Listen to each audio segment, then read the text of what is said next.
Si Diana ay bunsong anak ng mayamang negosyante na si Don Gregorio Vasquez. Sa kabila ng marangyang buhay niya ay hindi siya nakakaramdam ng tunay na kasiyahan dahil sa pagiging istrikto ng kanyang ama. Lahat ng desisyon niya ay palagi itong nakikialam. Kaya naman ang binalak ni Don Gregorio na ipakasal si Diana sa lalaking hindi niya mahal, ay doon na siya nagdesisyon na lumayo kasama ang kanyang nobyo na si Andoy na isang hardinero. At sa paglayo na yun ni Diana, ay naranasan niya ang hirap ng buhay at sunod-sunod na dagok. Sa paglipas ng mga taon ay mag-isang pinalaki ni Diana ang anak nila ni Andoy na si Andrea.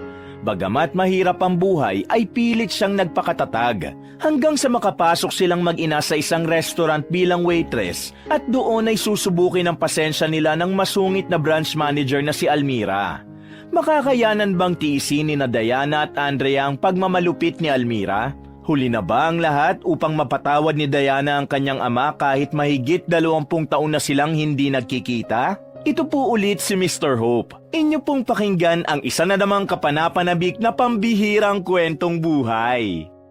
Ang mansyon ng mga Vasquez ay isa sa pinakamalaki at pinakamagarbong bahay na matatagpuan sa isang exclusive village sa syudad.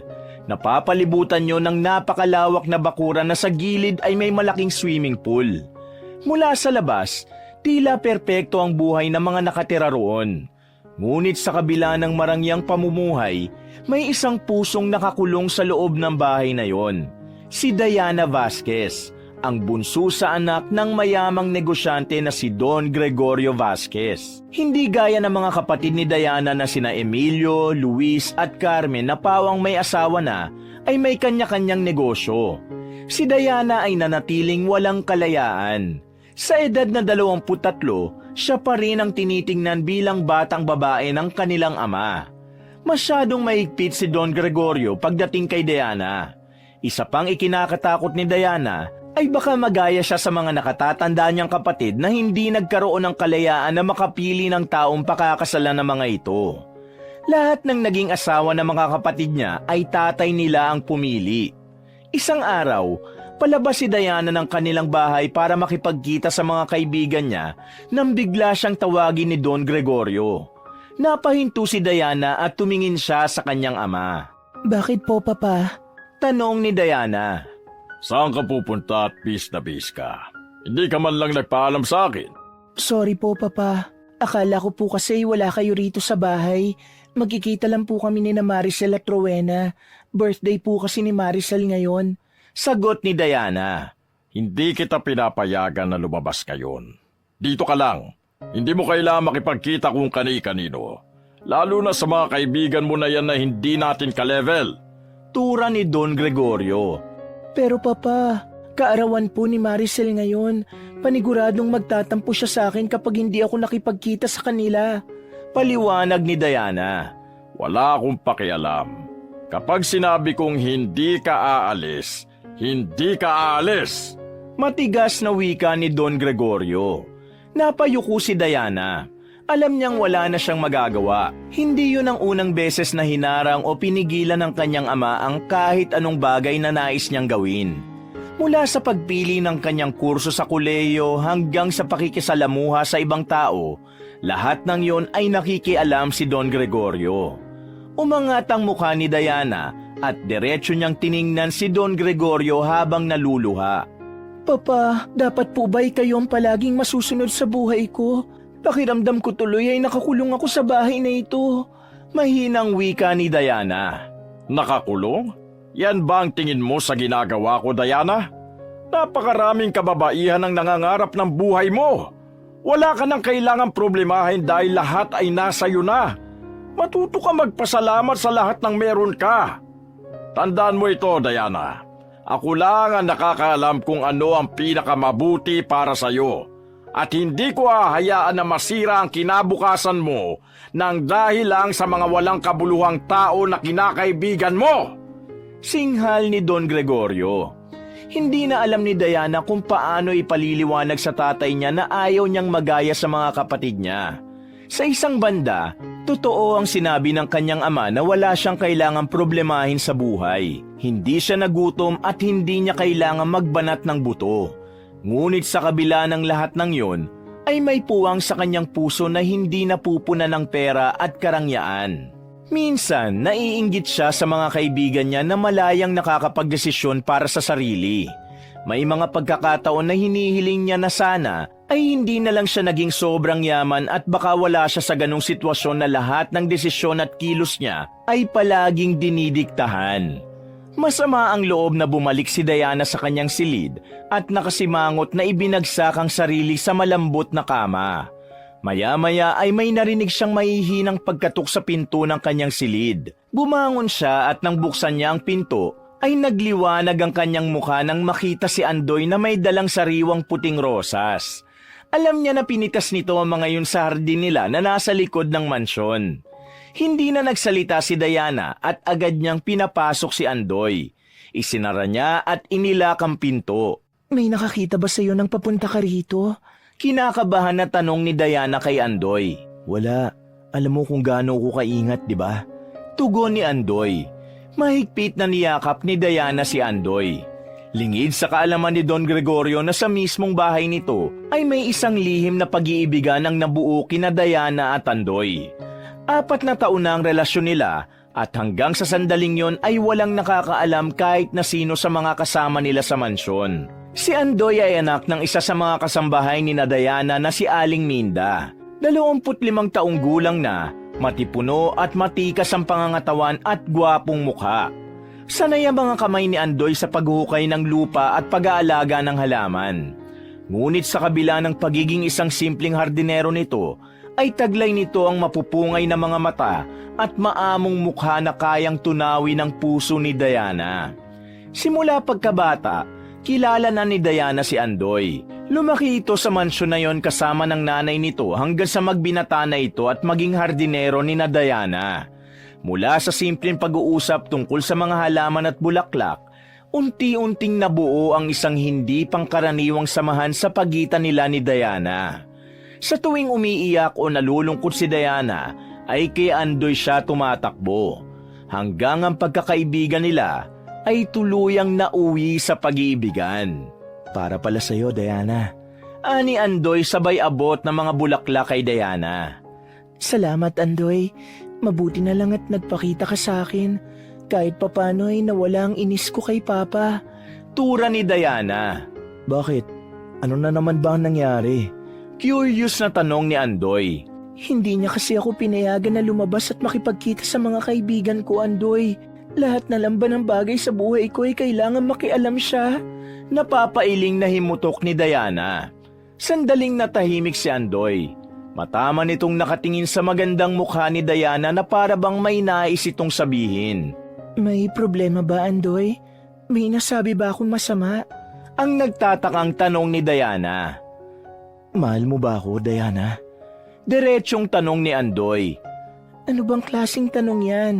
Siyempre, mahal kita. Mabilis na sagot ng dalaga.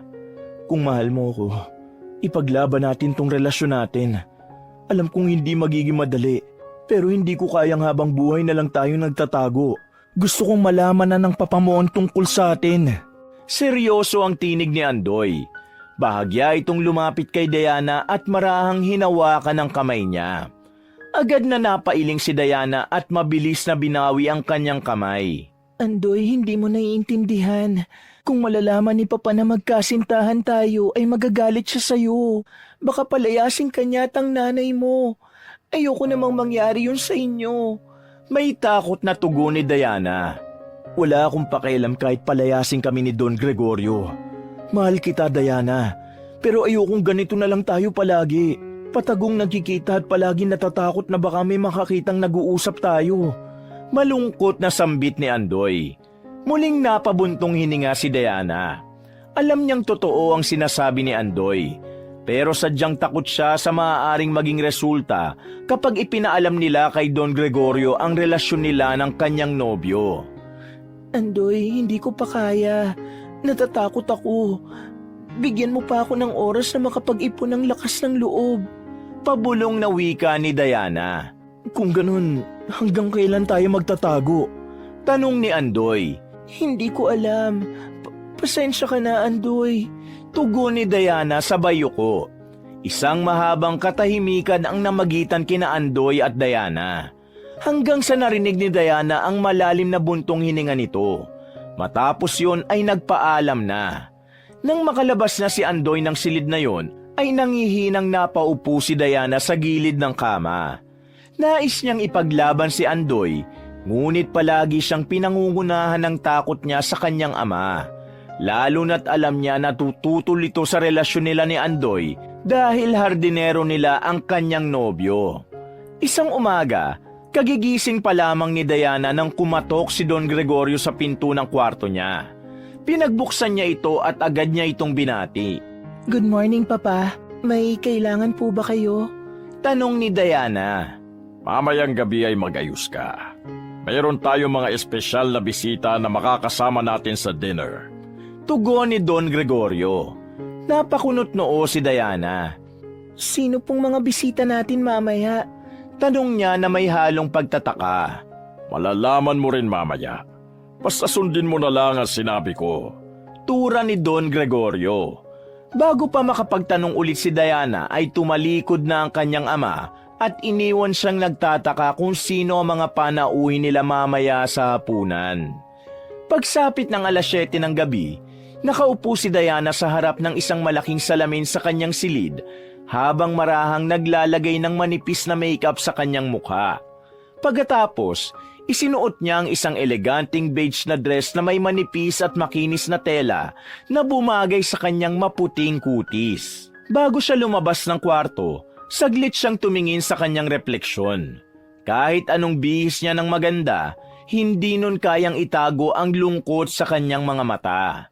Pagbaba ni Diana sa hagdan ay agad niyang naamoy ang mabangong halimuyak na mga pagkaing nakahain sa kanilang maluwang na dining area. Nang matanaw niya ang mesa, napagtanto niyang hindi yun isang ordinaryong hapunan. Nakahilera ang mga masasarap at mamahaling pagkain. May lechon na may malutong na balat at paeya na punong-puno ng hipon, tahong at alimango. Meron ding salmon steak, buttered lobster at ilang plato na mga gourmet pasta. Sa gilid ng hapag ay naroon ang mga mamahaling alak. Pati na rin ang isang tray ng assorted desserts tulad ng leche flan, braso de Mercedes at isang 3-layered chocolate cake. Sa dulo ng mesa ay nakaupo na si Don Gregorio. Tiningnan siya nito mula ulo hanggang paa at tumango. Alam niyang aprobado rito ang ayos niya sa gabing yon. Umupo na si Diana at maya-maya ay pumasok na sa dining area ang kanilang mga bisita. Agad na tumayo si Don Gregorio. Ngumiti ito at sinalubong ang bagong dating. Sa unahan ay naroon si Victor na nakasuot ng mamahaling navy blue suit. Matangkad ito, matipuno ang katawan at may kakisigan. Sa likuran naman ito ay ang mga magulang nito na sina Don Manuel at Doña Celestina. Negosyante ito na may-ari ng ilang gasolinahan at oil depot. Gregorio, matagal-tagal na rin simula nung huli tayo nagkita. Masiglang bati ni Don Manuel sabay abot ng kamay kay Don Gregorio. Tama ka riyan, Manuel. At ngayon, napakagandang pagkakataon nito para muling magsama-sama ang ating pamilya. Masayang tugon ni Don Gregorio. Nang mapansin nito na hindi tumayo si Diana, ay pasimpleng lumingon to sa kanya at pinanlakihan siya ng mata. Napilitan si Dianang tumayo. Pilit siyang ngumiti at marahang yumuko bilang pagbati. Magandang gabi po sa inyo. Walang gana niyang wika. Agad namang lumapit si Victor at masiglang inabot ang kamay ni Diana at hinalikan yon. Mabilis na binawi ni Diana ang kanyang kamay. Diana, mas lalo kang gumaganda. Puri ni Victor sa kanya sabay ngisi. Walang imik na bumalik sa pagkakaupo si Diana at maya-maya ay sinimulan na nila ang pagkain. Nagsimula nang mag-usap sina Don Gregorio at Victor tungkol sa negosyo. Alam mo, Tito Gregorio, hindi biro ang pagpapatakbo ng isang oil business. Masyadong marami nangangailangan ng gasolina. At dahil doon, halos hindi nauubos ang kita namin. Sa totoo lang, may bago akong biniling luxury car last week. Pang-14 na sa koleksyon ko. Panimula ni Victor habang umunguya ng steak. Aba, batang-bata ka pa pero napakagaling mo na sa negosyo. Yan ang hinahanap ko sa isang lalaking magiging asawa ng anak ko. Masayang humalakhak si Don Gregorio. Wala namang imposible sa buhay, Tito. Kung may diskarte ka, hahanga sa iyo ang lahat. Katulad ko, maraming humahanga sa kakayahan kong palaguin ang negosyo namin. In fact, ilang business magazines na nga ang gusto kong interviewin pero tumatanggi lang ako. Gusto ko na kahit papano maging private pa rin ang personal life ko. Sabi ni Victor sabay tawa. Humigpit ang pagkakahawak ni Diana sa kanyang tinidor. Napatingin siya sa kanyang ama na halatang aliw na aliw sa kayabangan ni Victor. Kung siya lang ang masusunod, gusto niya nang matapos ang hapunang yon. Habang nag-uusap pa ang dalawa, napakagatlabi si Diana. Hindi niya maintindihan kung paano nasisikmura ng kanyang ama ang kayabangan ni Victor. Napakaswerte ng mapapangasawa mo, Victor. Tura ni Don Gregorio. Napatingin si Diana sa kanyang ama sa sinabi nito. Naramdaman niya ang malamig na pagdapo ng kaba sa kanyang dibdib. Alam niya na meron itong pahiwatig sa sinabi nitong yon. Matapos ang hapunan, ay agad na tumayo si Diana. Hindi na kasi niya kayang magtagal pa ron dahil sumakit na ang tenga niya sa pakikinig sa mga pagyayabang ni Victor. Excuse me po, Papa. Magpapahinga na po ako sa kwarto ko. Magalang na pagpapaalam ni Diana. Hindi pa tayo tapos, Diana. Pag-uusapan pa natin ang totoong dahilan kung bakit nandito sina Victor. Pigil ni Don Gregorio. Napakunot ang noon ni Diana at napailing. Kung tungkol po sa negosyo ang pag-uusapan, sorry pero hindi po ako interesado. Ani Diana. Hindi negosyo ang pag-uusapan natin, Diana, kundi ang kasal ninyo ni Victor. Malamig na wika ni Don Gregorio. Pakiramdam ni Diana ay sandaling huminto ang mundo niya. Halos hindi siya makagalaw sa kinatatayuan niya. Nanginginig ang buong katawan niya habang hindi makapaniwalang nakatingin sa kanyang ama. Anong sinabi ninyo? Mahinang tanong ni Diana. Inisip niya na baka sakaling nagkamali lang siya ng dinig sa sinabi ng kanyang ama. Ngunit diretso siyang sinagot ni Don Gregorio. Ikaw at si Victor ay magpapakasal, Diana. Tura nito. Halos matumba si Diana sa kanyang kinatatayuan. Hindi niya napansin ang nanunuksong tingin ni Victor sa kanya. Papa, hindi. Wala akong balak magpakasal kay Victor. Ayoko po. Mariin ang boses na tugon ni Diana. Hindi ikaw ang magpapasya sa bagay na yan, Diana. Singhal ni Don Gregorio. Pero Papa, hindi ko siya mahal.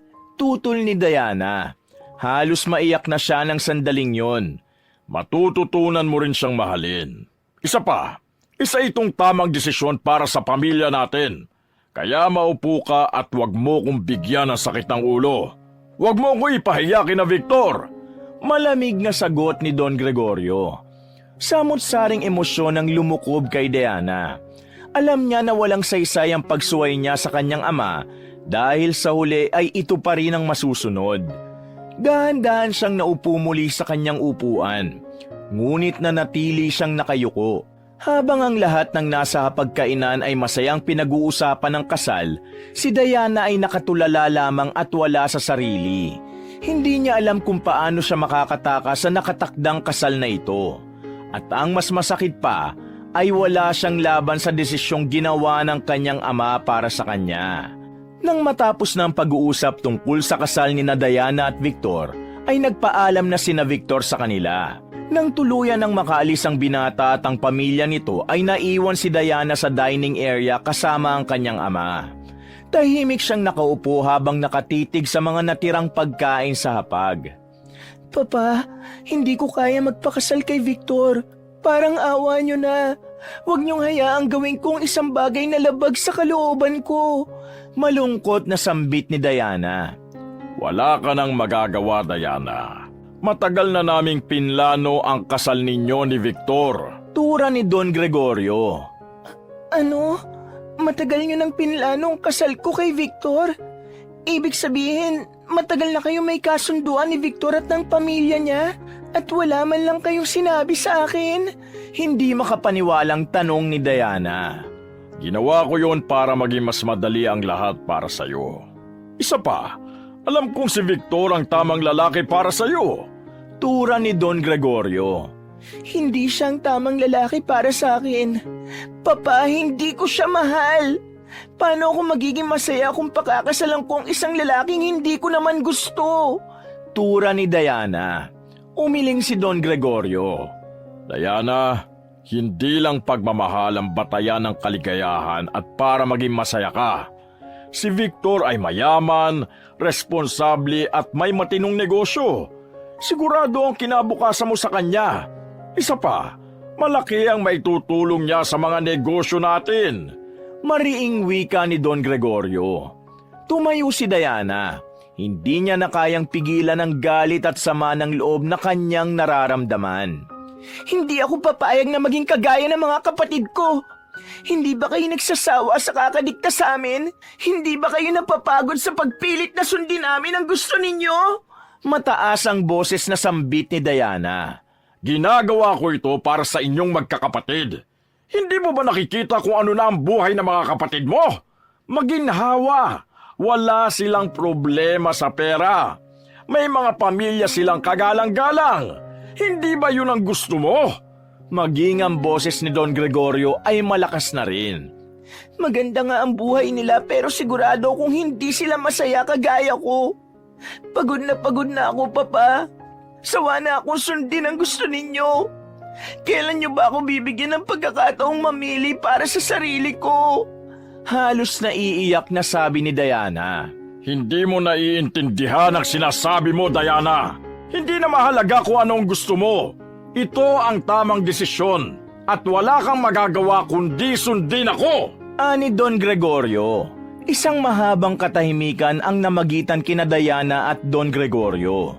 Napagtanto ni Diana na kahit anong paliwanag ang gawin niya ay hindi siya pakikinggan ng kanyang ama.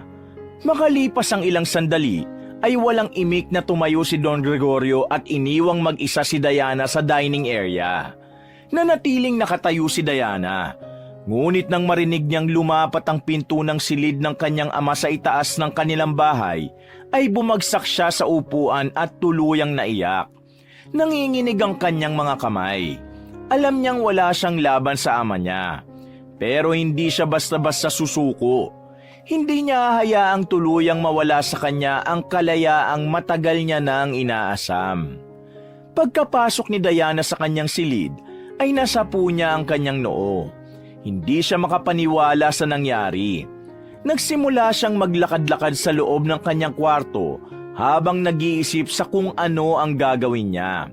Huminto siya sa harap ng salamin at tinitigan ang sariling refleksyon. Kitang-kita niya ang lungkot sa kanyang mga mata, ang takot at higit sa lahat, ang kawalan ng kalayaan. Hanggang isang ideya ang biglang sumagi sa isip ni Diana.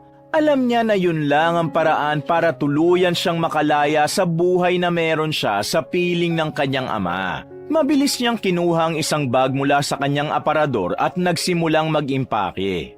Isa lang ang naiisip niyang gawin. Tatakas siya. At sa gabing yun, tuluyang nagdesisyon si Diana na talikuran ang buhay na matagal na niyang gustong takasan. Kinaumagahan, pagkagising ni Diana ay agad siyang nagtungo sa likod ng mansyon.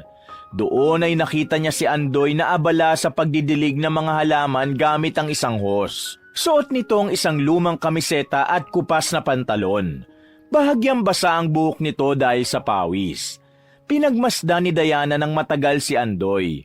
Huminga siya ng malalim at nag-ipon siya ng lakas ng loob para kausapin ang nobyo. Alam niyang isang malaking desisyon ang gagawin niya at kapag ginawa niya yon ay hindi na siya maaaring umatras. Matapos ang ilang saglit, dahan-dahan siyang lumapit kay Andoy. Nang marinig ni Andoy ang kanyang yabag ay itinigil nito ang ginagawa at tumingin sa kanya. Huminto si Diana sa harapan ni Andoy.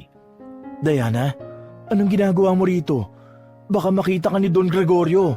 Baka kung anong isipin niya. May pag-aalalang tura ni Andoy. Hindi agad nakasagot si Diana. Sa halip, tinitigan niya lang si Andoy. Makalipas ang ilang sandali ay nagsalita na siya. Andoy, kailangan nating mag-usap. Panimula ni Diana. Tungkol saan? May problema ba? Tanong ni Andoy na may bahagyang pagkunot ng noo. Gusto kong makipagtanan sa iyo, Andoy. Gusto kong umalis na sa lugar na to. Gusto kong dalin mo ako sa isang lugar na hindi tayo masusundan ni Papa. Diretso at walang gatol na sagot ni Diana. Namilog ang mga mata ni Andoy at nabitawan nito ang hose na hawak nito. Maya-maya ay tumawa ito. Nagbibiro ka lang, di ba? Tawa ni Andoy. Umiling si Diana. Hindi ako nagbibiro, Andoy. Seryoso ako. Gusto ko nang umalis sa bahay na ito. Mariing tura ni Diana.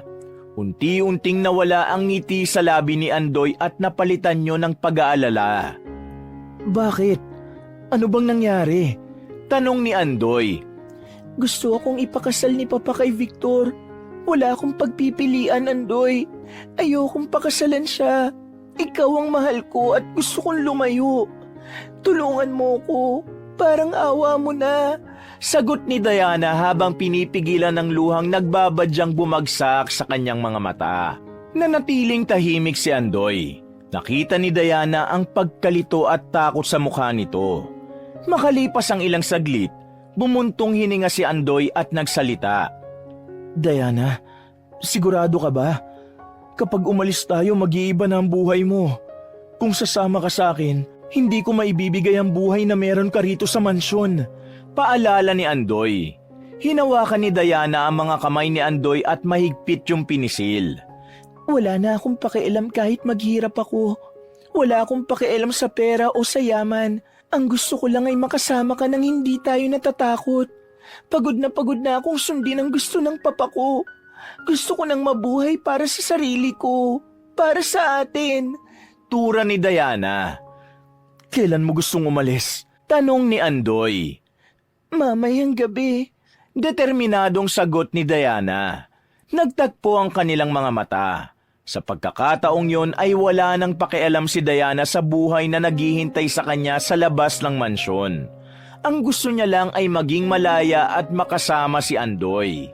Kinagabihan, bumaba ng tahimik si Diana mula sa kanyang kwarto. Kinakabahan siya habang bitbit ang isang maletang naglalaman ng ilan niyang damit at kaunting alahas. Tahimik ang buong mansyon at sigurado siyang tulog na tulog ang lahat ng tao ron. Nang makarating siya sa likod ng bahay ay naroon na si Andoy. Naghihintay ito sa kanya sa ilalim ng puno ng mangga. May dala itong isang traveling bag. Nang makita siya ng binata, agad itong lumapit at hinawakan ng kanyang kamay. Handa ka na ba? Tanong ni Andoy. Tumango si Diana. Oo, Andoy. Wala nang atrasan ito. Seryosong sagot ni Diana. Matapos ang napakahabang biyahe sakay ng isang lumang bus, sa wakas ay nakarating na sina Diana sa probinsya ni Andoy.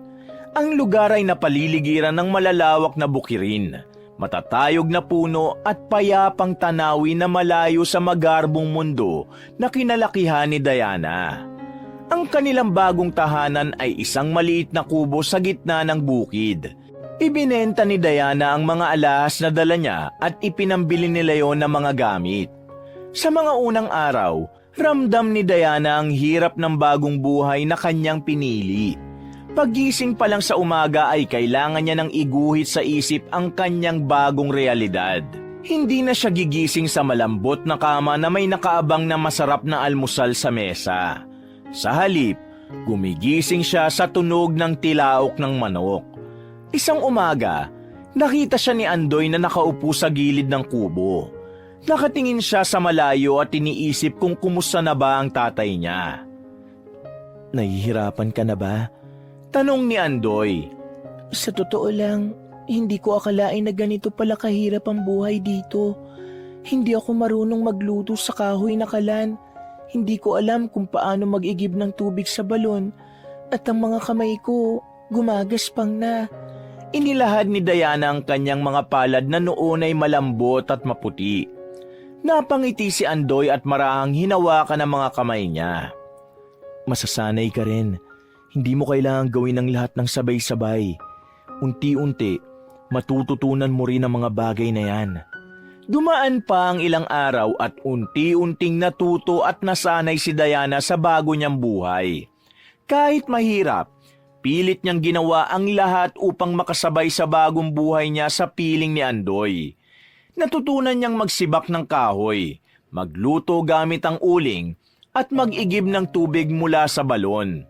Kahit minsan ay napapagod siya, ay hindi niya pinagsisihan ang kanyang desisyon na sumama kay Andoy.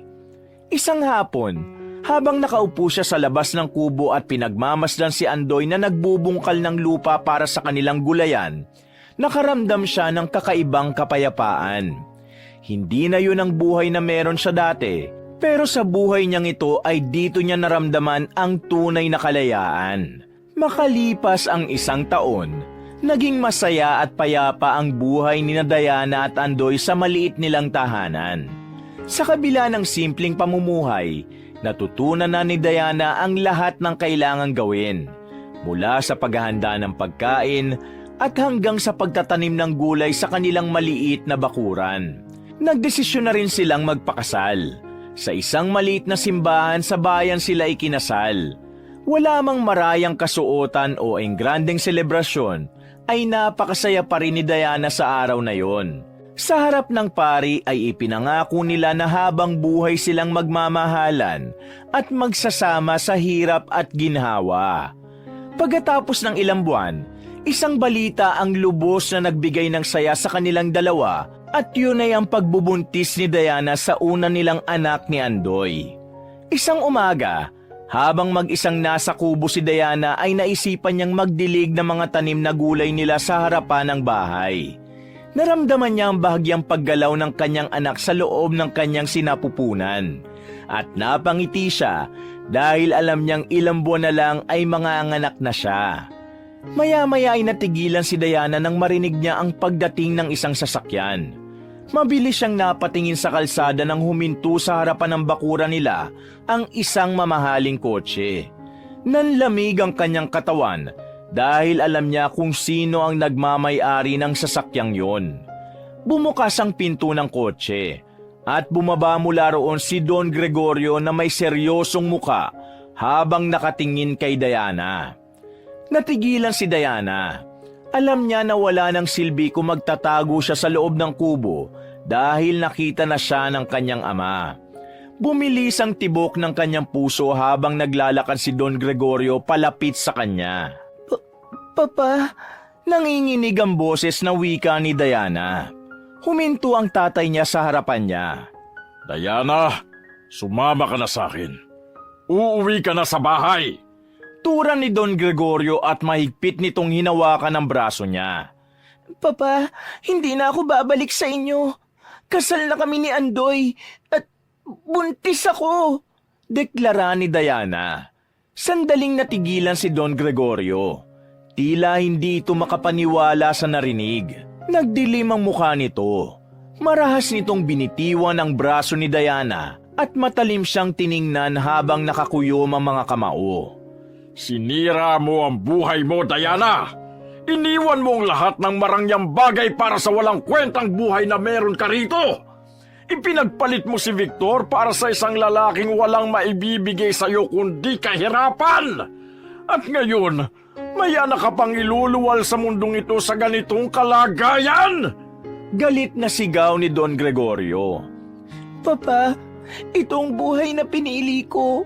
Masaya ako kay Andoy. Hindi kayamanan ang sukatan ng kaligayahan. Oo, mahirap ang buhay ko rito pero mas masaya ako rito kesa sa mansyon. Malakas na sagot ni Diana. Ito ang tatandaan mo. Hindi na kita anak mula sa araw na ito. Itinatakwil na kita bilang anak ko. Hindi na kita anak! Sigaw ni Don Gregorio habang dinuduro si Diana. Nagpupuyo sa galit na tumalikod si Don Gregorio at hindi na nito hinintay na magsalita pa si Diana. Walang lingon-likod na pumasok ito sa sasakyan at mabilis na umalis. Nang tuluyang mawala ang sasakyan sa paningin ni Diana, ay napahawak siya sa kanyang tiyan. Masakit para sa kanya na itinakwil siya ng sarili niyang ama, ngunit wala na siyang magagawa kung yun ang desisyon nito. Sa tingin niya ay mas makabubuti na rin yun upang hindi na sila gambalain pa ni Don Gregorio. Mabilis na lumipas sa mga buwan, hanggang isang gabi kung kailan malakas ang ulan, ay naramdaman ni Diana ang labis na pananakit ng kanyang tiyan. Habang nakahiga sa banig, ay napakapit siya ng mahigpit sa kamay ni Andoy habang nilalabanan ang matinding paghilab ng kanyang tiyan. Nang sabihin niya kay Andoy na manganganak na yata siya, ay agad itong lumabas ng bahay upang tumawag ng kumadrona. Hindi nagtagal ay bumalik na si Andoy kasama ang isang kumadrona. Maya-maya lang ay pinuno na ng pagsigaw at pag-ire ni Diana ang gabi. Andoy! Masakit! Sigaw ni Diana sabay buga ng hangin. Kaunti na lang, Diana. Kaunting tiis na lang. Kaya mo yan. Pagpapalakas ni Andoy sa loob niya. Ilang sandali pa, isang malakas na tinig ang pumuno sa loob ng kubo. Hindi mula kay Diana, kundi mula sa bagong silang nilang sanggol. Napaluha si Andoy sa labis na tuwa nang makita ang maliit na nilalang na inilapag ng kumadrona sa dibdib ni Diana. Nang sabihin ng kumadrona na babae ang anak nila, ay mas lalong nakaramdam ng kasiyahan si Diana.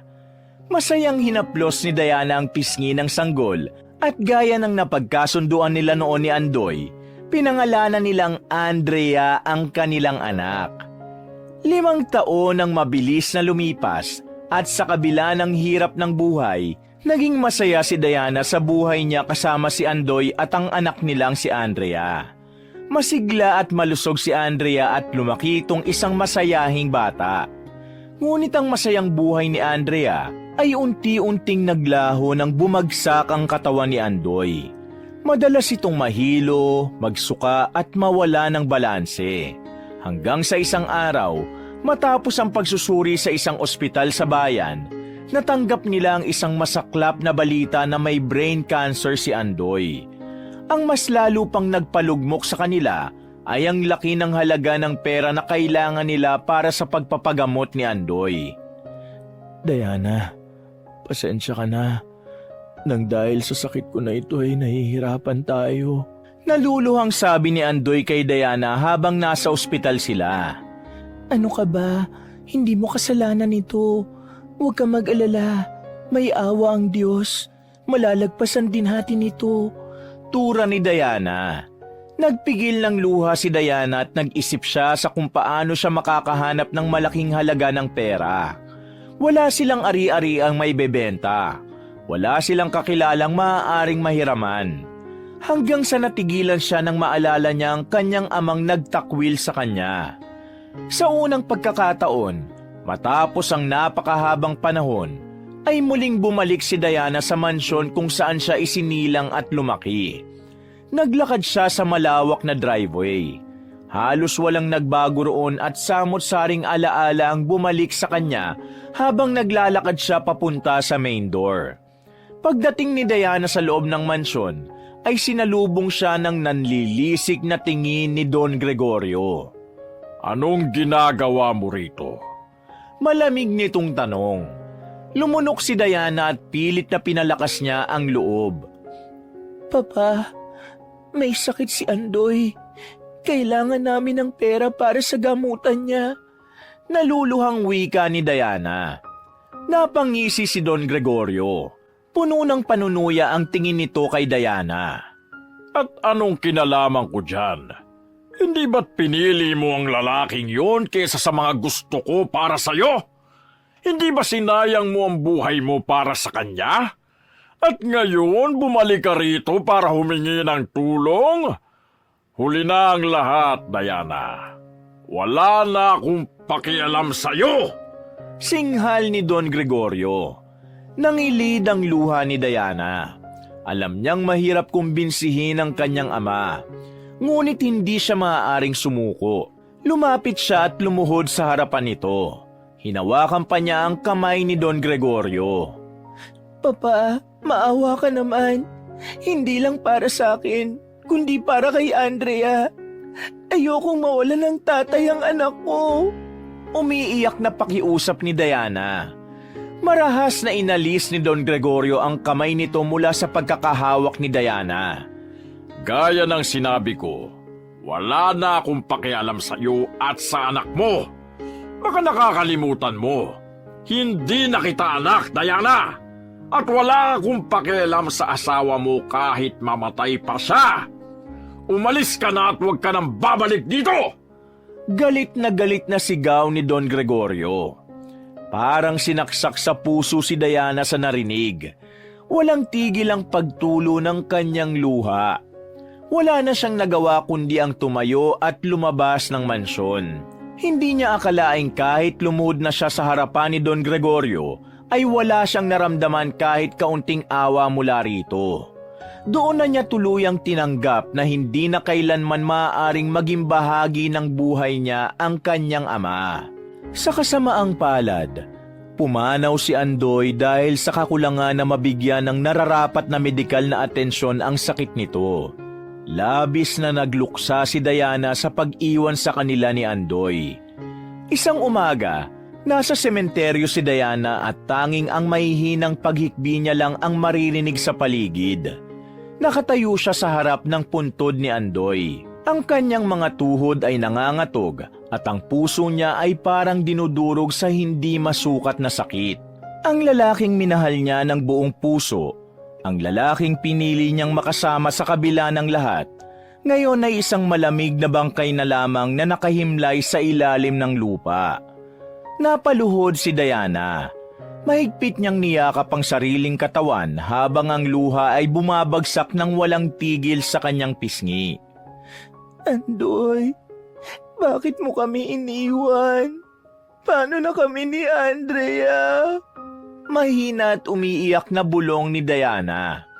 Umasa siya na naririnig pa rin siya ng kanyang asawa. Pumikit si Diana at inalala ang bawat ngiti ni Andoy. Ang mga yakap nito na nagbigay sa kanya ng kapanatagan at ang boses nitong laging puno ng pag-asa. Ngunit ng sandaling yon, lahat ng yon ay isa na lamang alaala. Isang alaalang kailanman ay hindi na mabubuhay muli. At sa gitna ng kanyang matinding pagdadalamhati, isa ring matinding galit ang namuo sa kanyang puso. Kung tinulungan lang sana ako ni Papa, buhay ka pa sana, Andoy. Mariing wika ni Diana. Galit at puot ang bumalot sa kanyang buong pagkatao. Nagkaroon siya ng galit sa kanyang ama. Kung binigyan lang siya nito ng kahit kaunting awa, kung pinahiram lang nito ang perang kailangan nila, marahil buhay pa si Andoy at buo pa rin ang kanyang pamilya. Pero wala na. Huli na ang lahat. Huminga ng malalim si Diana at pilit niyang nilunok ang galit na bumabalot sa kanya. Hindi siya maaaring mabuhay sa inanakit. Hindi siya maaaring hayaang lamunin siya ng sakit at puot dahil kailangan niyang maging magandang ehemplo sa kanyang anak na si Andrea. Andoy, hindi ko alam kung paano ko sisimulan ang buhay na wala ka. Pero nangangako ako sa'yo. Gagawin kong lahat para kay Andrea. Hindi ko siya pababayaan. Kahit anong mangyari, poprotektahan ko ang anak natin. Pangako ni Diana kay Andoy. Patawarin mo ko kung hindi kita nailigtas.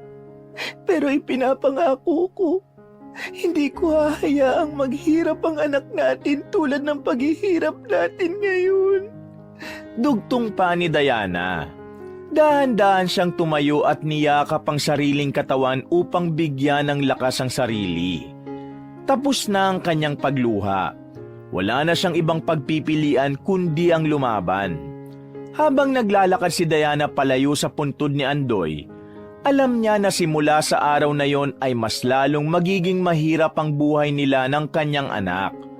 Ngunit gaya ng ipinangako niya kay Andoy, gagawin niya ang lahat upang mabuhay si Andrea ng maginhawa at malayo sa hirap. Mula nang mawala si Andoy, tila isang bangungot ang bawat araw ni Diana. Ang dating tahanan nilang puno ng pagmamahal at halakhak ay naging tahimik at malungkot. Ang hapagkainan na dati nilang pinagsasaluhan bilang isang masayang pamilya ay madalas na walang laman. At ang gabi ay laging may kasamang gutom at luha. Mama, gutom na po ako. Mahina at inosenteng sabi ni Andrea habang nakahawak ito sa tiyan. Nadurog ang puso ni Diana. Ilang araw na rin silang nagtitipid sa kakarampot na bigas na naitabi niya. Kahit anong pagsusumikap niyang makahanap ng trabaho ay wala siyang nahahanap.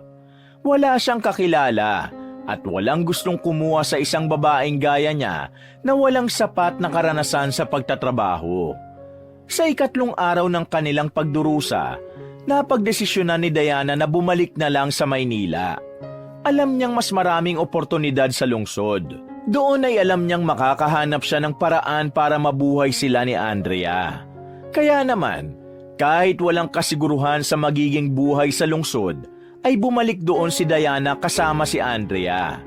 Bit-bit lamang ang isang lumang maleta ay muling pinasok ni Diana ang maingay at masikip na lansangan ng Maynila. Hindi na yun kasing komportable ng dati. Wala na siyang marangyang bahay na inuuwian at wala na ang kanyang dating buhay bilang anak ng isang mayamang negosyante. Nakakita si Diana ng isang maliit na apartment sa isang makipot na eskinita. Hindi nag-aksaya ng oras si Diana. Sa unang linggo pa lang, naghanap na siya ng trabaho.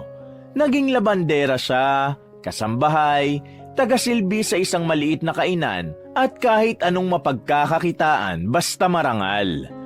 Madaling araw pa lang ay bumabangon na siya upang maglaba para sa ibang tao. Sa umaga, naglilinis siya sa isang bahay at sa gabi, nagiging tagapagsilbi siya sa isang maliit na karinderya kapalit ng kaunting pagkain at maliit na halaga ng pera. Tuwing pagod na pagod si Diana, iniisip niya si Andrea. Nagbibigay ito ng kasiyahan sa kanya sa tuwing nakikita niya ang masayang mukha ng anak niya sa tuwing may naiuuwi siyang pagkain. Lahat ng hirap at pagod ay tiniis ni Diana dahil wala siyang ibang aasahan kundi ang sarili niya.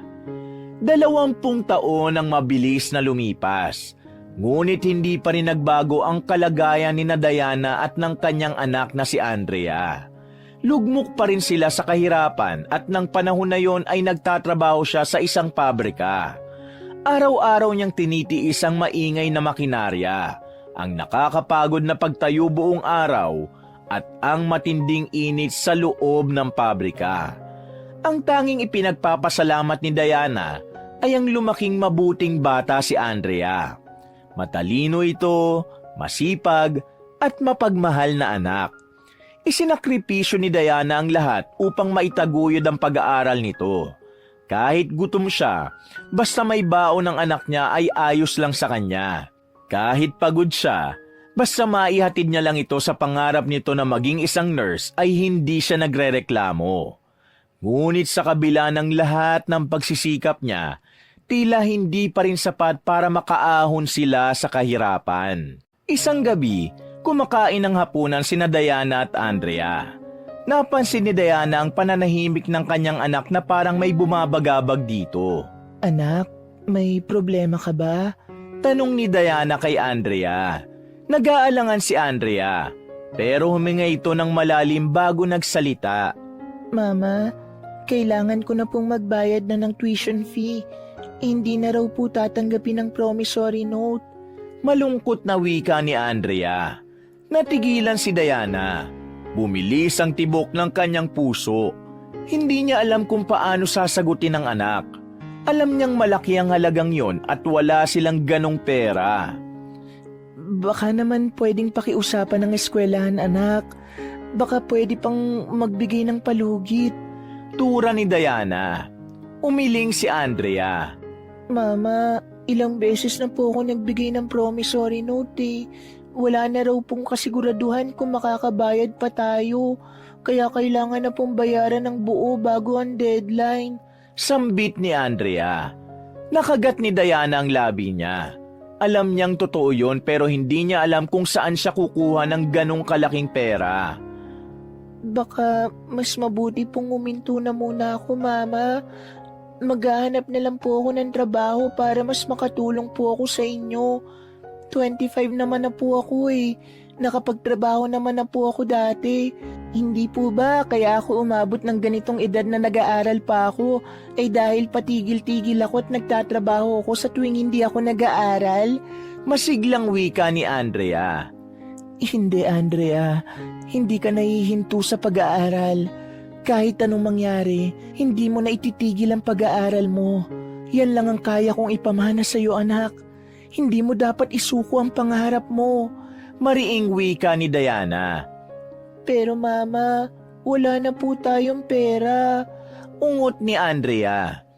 Gagawa ako ng paraan. Hindi ako papayag na hindi ka makapagtapos sa pagkakataong ito. Sagot ni Diana kahit wala siyang ideya kung paano siya makakabayad sa tuition fee ng kanyang anak. Naluluhang tumango si Andrea. Hindi na ito nagsalita at alam ni Diana ang pinipigilan nito ang pag-iyak. Hindi na alam ni Diana kung paano pa niya matutustusan ang tuition fee ni Andrea. Sa kanyang desperasyon, pinili niyang humanap ng karagdagang trabaho dahil hindi sapat ang sahod niya sa pabrika. Sa wakas, natanggap siya bilang tagalinis sa isang maliit na kainan. Mula alas 5 ng umaga hanggang alas 8 ang pasok niya roon. Maliit lang ang sahod pero inisip niyang kahit papaano ay madadagdagan ang kanyang kita. Pagkatapos ng kanyang trabaho sa kainan, ay magmamadali naman siya papasok patungo sa pabrika. Ngunit hindi naging madali ang lahat. Dahil sa pagod at siksikang biyahe, palagi siyang nahuhuli ng ilang minuto sa pagpasok sa pabrika. Kahit anong pilit niya, hindi niya magawang makarating sa tamang oras. Sa una, binalaan lang siya ng supervisor nila. Pero habang tumatagal ay dumarami ang mga araw na late siya sa trabaho. Hanggang isang araw, isang masamang balita ang sumalubong sa kanya. Pinatawag si Diana sa opisina ng kanilang supervisor. Pagdating doon ay naramdaman niya ang takot at kaba habang nasa harap niya ang supervisor nila. Pasensya na, Diana, pero kailangan na naming tapusin ang iyong kontrata. Napakaraming beses ka nang nahuli sa trabaho at hindi na namin ito pwedeng palagpasin. Baka tularan ka ng ibang empleyado rito. Naiilang na wika ng supervisor. Parang binuhusan ng malamig na tubig si Diana. Nanginig ang kanya mga kamay at hindi niya alam kung ano ang isasagot. Sir, pakiusap. Bigyan niyo pa po ako ng isa pang pagkakataon. Hindi ko po sinasadyang mahuli palagi. Kailangan ko lang po ng pandagdag na trabaho para sa anak ko. Nagmamakaawa na pakiusap ni Diana. Alam kong mahirap ang sitwasyon mo, pero kailangan naming ipatupad ang patakaran ng kumpanya. Hindi namin ito pwedeng palagpasin, Diana.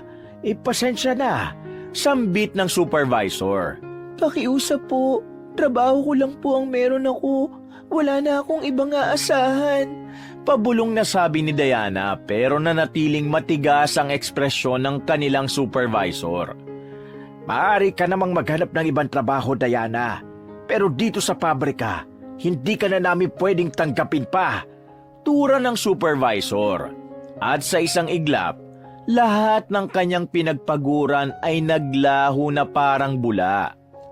Habang naglalakad pa uwi, hindi na napigilan ni Diana ang kanyang luha. Nanginginig ang kanyang mga kamay habang mahigpit na hawak ang sobre na naglalaman ng huling sweldo niya. Paano na kami ni Andrea? Bulong ni Diana sa sarili. Halos hindi na matapos ang problema at pagsubok sa buhay nilang mag-ina. At ngayon, wala na siyang trabaho. Wala na siyang pagkakakitaan at hindi niya alam kung saan pa siya kukuha ng pambayad sa tuition ni Andrea. Kinagabihan, habang tahimik na natutulog ang anak niya ay tahimik na lumuluha si Diana. Panginoon, kailan po ba matatapos ang paghihirap namin? Pabulong na tanong ni Diana ngunit wala siyang nakuhang kahit na anong sagot. Mula nang mawala ng trabaho si Diana, tila lalo pang naging mabigat ang pasanin nilang mag-ina. Wala na silang ibang pinagkukunan ng pera at kahit anong pilit niyang maghanap ng panibagong trabaho ay wala nang tumatanggap sa kanya.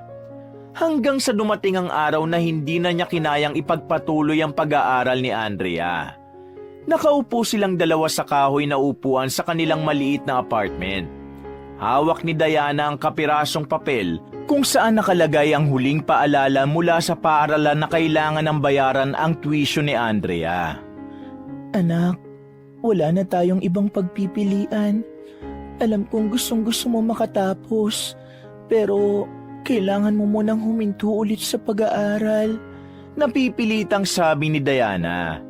Naiintindihan ko po, Mama. Huwag po kayong mag-alala. Hindi naman po ako titigil habang buhay. Babalik din po ako sa pag-aaral balang araw at magiging nurse din ako.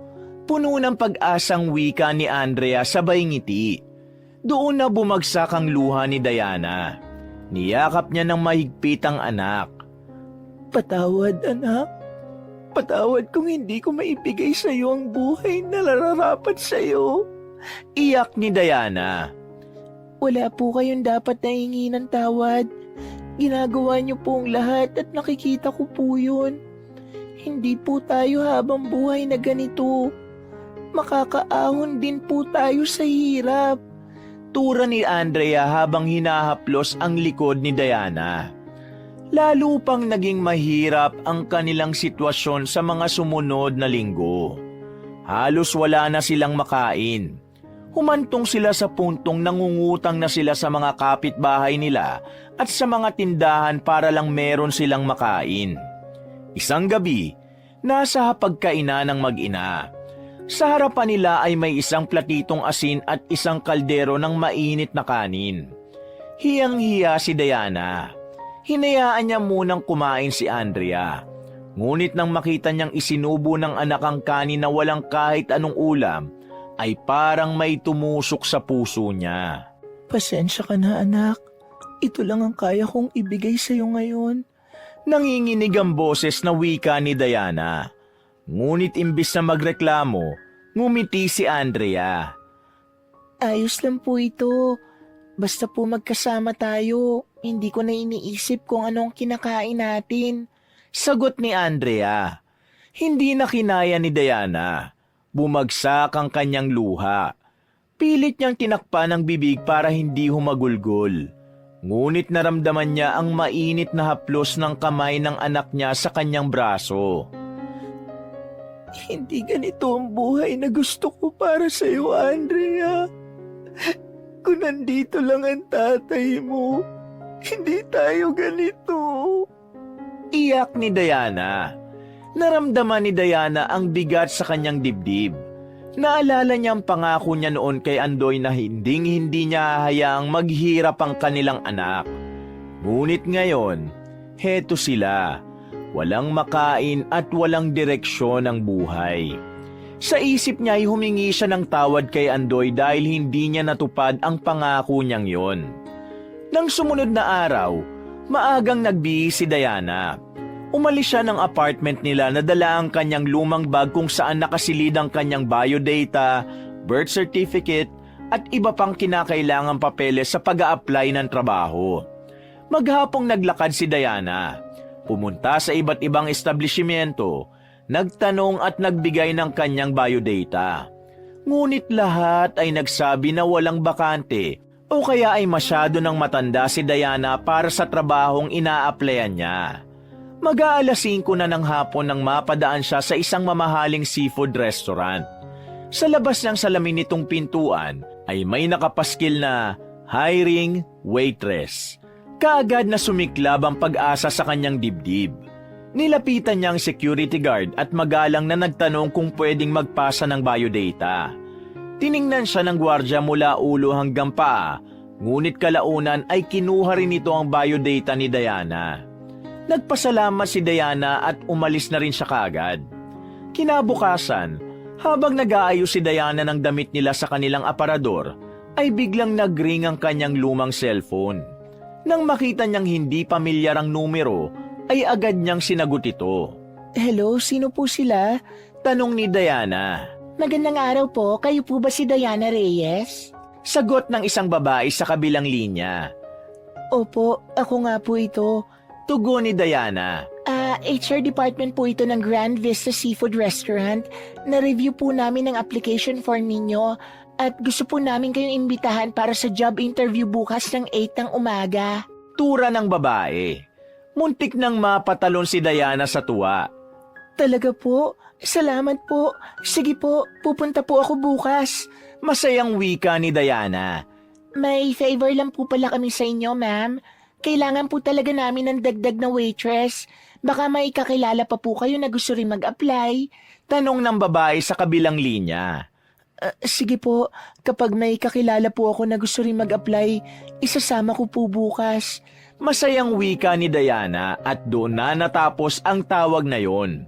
Naisip ni Diana, wala siyang ibang alam na pwede niyang isama sa job interview bukas hanggang sa nakita niya si Andrea na abala sa paglilinis ng kanilang bahay. Isang ideya ang pumasok sa isip ni Diana. Walang pagdadalawang isip na lumapit si Diana sa kanyang anak. Andrea, anak. Tawag ni Diana.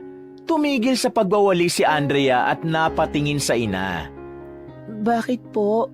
Tanong ni Andrea. May job interview ako bukas sa isang seafood restaurant. Naghahanap pa raw sila ng isang waitress.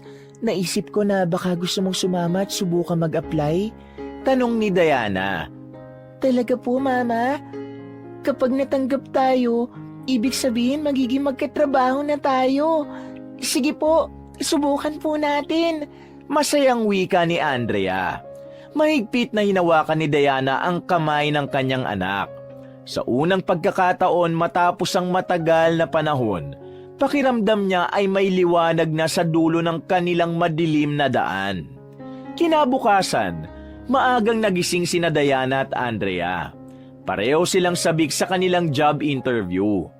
Isinuot ni Diana ang kanyang puting blouse at itim na slacks. Lumingon si Diana sa anak at napansin niyang nakangiti ito habang suot ang pinakamaayos nitong damit. Handa ka na ba, anak? Tanong ni Diana. Opo, Mama. Pero kinakabahan din ako. Sagot ni Andrea habang inaayos ang kanyang buhok sa harap ng maliit na salamin. Normal lang yan, anak. Pero huwag ka mag-alala. Nandito lang ako. Dapat pareho tayong matanggap doon, ha? Hinaplos ni Diana ang likod ni Andrea. Bago sila lumabas ng bahay, sabay silang lumuhod sa harap ng maliit nilang altar upang magdasal. Panginoon, maraming salamat po sa pagkakataong ito. Naway makapasa po kami sa interview at magkaroon ng maayos na trabaho.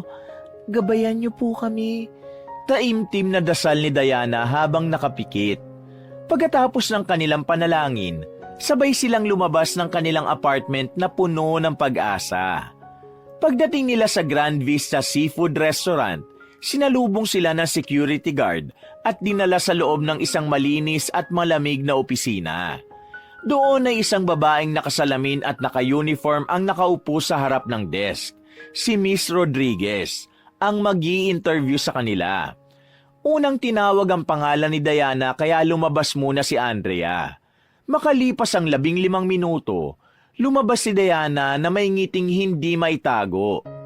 Anak, natanggap ako. Masayang bulong niya sa sobrang kasiyahan. Talaga po, Mama. Ang galing niyo naman. Masayang tugon ni Andrea. Hindi na nakapagsalita si Diana dahil tinawag na mag-i-interview si Andrea. Nagpaalam na si Andrea at pumasok na ito sa loob ng opisina. Habang nasa loob ng dalaga, hindi mapakali si Diana sa labas. Nagdasal siya na sana ay makapasa rin ang anak niya. Makalipas ang halos 20 minuto, bumukas ang pinto at lumabas si Andrea na tila walang emosyon. Nakayuko ito at mabagal na naglakad palapit sa kanya. Oh anak, kumusta? Natanggap ka rin ba? Nag-aalang ang tanong ni Diana. Hindi sumagot si Andrea. Nanatili itong nakayuko na parang malungkot. Napabuntong hininga si Diana. Inihanda niya ang sarili sa posibilidad na hindi natanggap ang anak niya. Andrea, ayos lang yan. Makakahanap ka pa naman ng ibang trabaho na para sa'yo. Malumanay na sabi ni Diana at hinawakan niya ang kamay ni Andrea. Nag-angat ng mukha si Andrea at saka ngumiti ng malaki. Biro lang, Mama. Natanggap din po ako gaya nyo. Sabi ni Andrea sabay tawa. Anak naman, halos atakihin ako sa kaba. Natatawang sabi ni Diana pero hindi niya napigilang mapaiyak sa tuwa. Nagyakap silang mag-ina at hindi napigilan ni Diana na maluha sa labis na kasiyahan sa swerteng dumapo sa kanilang dalawa. Hanggang sa dumating na ang unang araw ng pagpasok ni Diana at Andrea sa Grand Vista Seafood Restaurant. Maaga silang dumating doon, suot ang kanilang puting uniforme at itim na sapatos na medyo luma na, ngunit maayos pa namang tingnan. Kahit may halo pa rin kaba, mas nangingibabaw ang kanilang kasabikan sa bago nilang trabaho. Pagpasok nila sa loob, sinalubong sila ng branch manager na si Almira, isang matangkad at matikas na babaeng nasa edad 30. Seryoso ang mukha nito at masungit tingnan. Dinala sila nito sa isang opisina upang doon kausapin. Mabuti at dumating kayo ng maaga. Dito sa Grand Vista, importante ang disiplina. Ayoko ng mga late, ayoko ng makalat at higit sa lahat, ayoko ng tatamad-tamad. Panimula ni Almira. Tahimik na nakinig sina Diana at Andrea habang ipinaliliwanag ni Almira ang mga patakaran ng restaurant. Ang sabi pa nito, bawal ang mabagal kumilos, bawal ang makipagdaldalan habang nasa trabaho, at dapat laging maayos ang itsura. Napansin bigla ni Almira ang suot na sapatos ng mag-ina. Matalim itong tumingin kay Diana at saka kay Andrea. Wala na ba kayong mas maayos na sapatos? Mataray nitong tanong. Nagkatinginan sina Diana at Andrea bago sumagot si Diana. Pasensya na, Ma'am Almira. Ito lang ang meron kami sa ngayon. Pero kapag sumahod na kami ay uunahin namin ang pagbili ng bagong sapatos. Paliwanag ni Diana. Alam niyo ba kung anong klaseng restaurant ito? Puro mayayaman ang kumakain dito. Ayoko may makitang gusgusi na staff. Tandaan niyo ha, ang unang impresyon ay mahalaga. Singhal ni Almira. Napayuko si Diana at naramdaman niya ang panghuhusga ni Almira. Pero nanatili na lang siyang walang imik. Kung hindi lang talaga namin kayo kailangan ngayon, hindi namin kayo tatanggapin. Pero dahil kulang kami ng waitress, wala kaming choice. Sige na, magsimula na kayo sa trabaho at huwag kayong gagawa ng kapalpakan. Tandaan nyo, palagi akong nanonood sa mga ginagawa ninyo. Diretsyong sabi ni Almira. Sabay na tumango ang mag-ina at pilit na nilunok ang bigat sa kanilang dibdib. Kahit hindi magandang naging simula nila kay Almira, hindi nila hayaang mawala ang trabahong yun sa kanila. Sa mga lumipas na araw ay palaging maagang pumapasok sina Diana at Andrea sa Grand Vista Seafood Restaurant. Agad silang nagsusuot ng apron at tinatandaan ang mga gawain para sa buong araw gaya ng pagsisilbi ng pagkain, pagbibigay ng tubig sa mga customer, at paglilinis ng mga lamesa. Kahit pagod, nananatili silang masipag at masigla. Ngunit hindi naging madali para sa kanila ang pagpasok sa mundo ng pagiging waitress. Sa bawat kilos nila ay nakamasid palagi si Almira. Diana, anong tinatayo-tayo mo dyan? Dali mo yung mga basura sa labas! Sigaw ni Almira isang hapon kahit katatapos lang ni Diana sa pagsisilbi ng pagkain sa isang table. Opo, ma'am. Mabilis na sagot ni Diana. Agad na tumalima si Diana at kinuha niya ang mga basura. Habang naglalakad siya papunta sa likod ng restaurant, ay nakita siya ni Andrea na nagbubuhat ng mabibigat na bag ng basura. Agad itong lumapit at halatang hindi natuwa sa nakita. Mama, bakit ikaw nagtatapon ng basura? Hindi mo na po trabaho yan ah. Tura ni Andrea. Ayos lang anak. Inutos kasi sa akin to ni Ma'am Almira. Sagot ni Diana habang may pilit na ngiti sa labi. Napailing si Andrea. Hindi ko talaga maintindihan si Ma'am Almira. Kahit wala tayong ginagawang mali, lagi pa rin tayong pinagagalitan. Feeling niya yata siyang may-ari nitong restaurant na to eh. Irap ni Andrea. Huminto saglit si Diana at ibinaba ang basurang hawak. Anak, hayaan mo na. Huwag mo na lang papatulan ha. Basta gawin lang natin ang maayos ang trabaho natin. Paalala ni Diana. Pero dapat talaga sinasagot din yun paminsan-minsan eh. Tura ni Andrea. Huwag na Andrea. Kapag sinagot mo si Mama Almira, baka pareho tayong mawalan ng trabaho.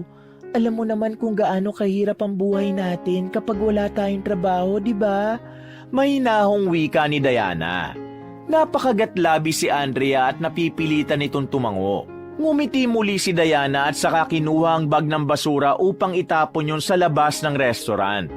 Mabilis na lumipas ang mga araw at kasabay ng pagsisikap ni Diana at Andrea na mapabuti ang kanilang trabaho, ay mas tumindi naman ang pang-aapi ni Almira sa kanila. Sa bawat pagkakataon, tila may nakahandang panibagong paraan si Almira para ipahiya at gawing miserable ang kanilang araw. Isang gabi, matapos ang dagsa ng mga tao sa restaurant, ay pagod na pagod sina Diana at Andrea matapos ang mahabang oras ng paglilingkod sa mga customer. Habang si Diana ay abala sa pagpupunas ng mesa, biglang dumating si Almira na may matalim na tingin. Diana, bakit ang bagal mo? Kanina ka pa dyan. Gusto mo bang maabutan pa yan ang susunod na kakain? Para kang pagong, ang bagal mo kumilos. Sigaw ni Almira. Napalingalinga ang ibang empleyado at may ilan pang nagtawanan nang marinig ang sinabi ng manager kay Diana. Napalunok si Diana at pinabilis ang kilos kahit pagod na siya. Samantala, si Andrea ay kasalukuyang nagbubuhat ng tray na puno ng maruruming pinggan. Baka sa mukha nito ang hirap. Pawis na pawis ito at wala na sa ayos ang buhok. Nang maipasok nito yon sa kusina, ay ito naman ang pinagdiskitahan ni Almira. Andrea, ano yung itsura mo? Para kang pulubi. Saka hindi ka pa rin nakakabili ng sapatos? Diyos ko, baka mapagkamalan kayo ng nanay mong namamalimos imbis na waitress. Singhal ni Almira. Napahinto si Andrea sa paglalakad. Napatingin ito sa luma nitong sapatos. Narinig ni Andrea ang bulungan at tawanan ng ilang katrabaho nila. Nangilid ang luha niya, ngunit hindi nito yun hinayaan na kumawala. Napakagat na lang ito sa labi at mabilis na nagpatuloy sa paglalakad upang mailagay na sa lababo ang mga dala. Hanggang sa dumating na ang araw ng kanilang sahod.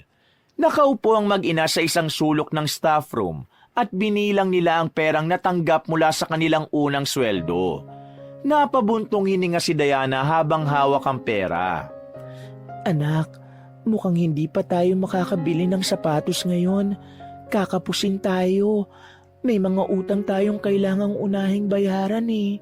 Malungkot na wika ni Diana. Mama, sigurado magagalit na naman si Ma'am Almira sa atin.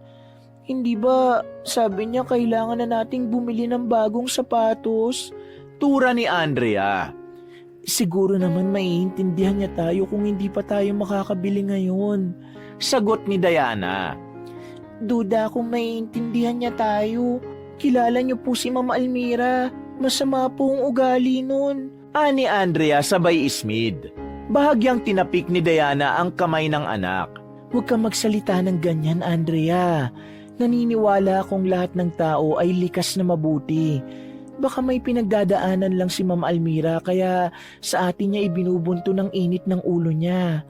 Paliwanag ni Diana sa anak. Napailing si Andrea at sinuklay ng kamay ang kanyang buhok.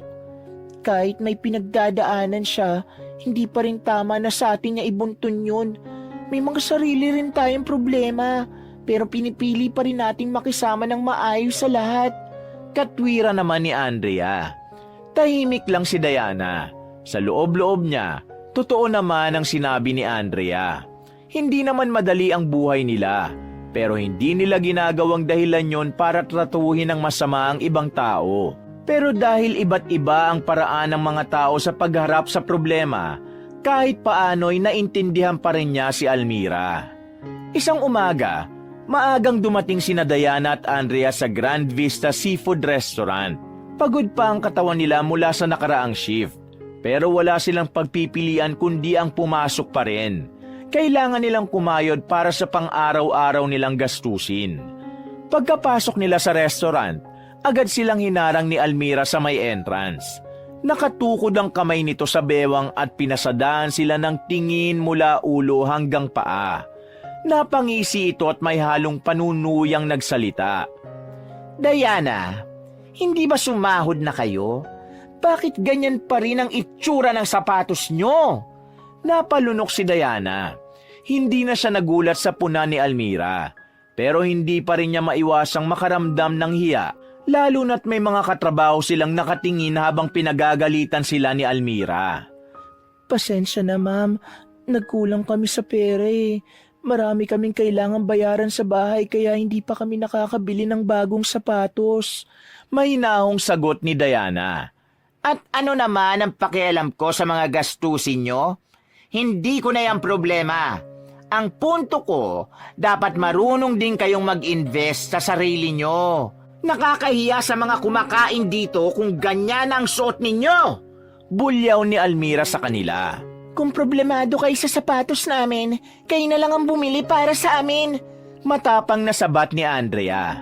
Andrea, tama na. Saway ni Diana sa kanyang anak. Ang tapang mo Sinasagot mo na ako ngayon? Baka nakakalimutan mo kung anong posisyon ko rito, Andrea. Kayang-kaya kong tanggalin ka rito at ang nanay mo. Nanlalaking mga matang wika ni Almira. Mabilis na yumuko si Diana at magalang na humingi ng paumanhin. Pasensya na, Ma'am Almira. Hindi lang po magandang naging tulog ng anak ko kaya mainit ang ulo niya ngayon. Hindi niya sinasadya mga nasabi niya. Pakiusap, huwag niyo po kaming tatanggalin sa trabaho. Pakiusap ni Diana.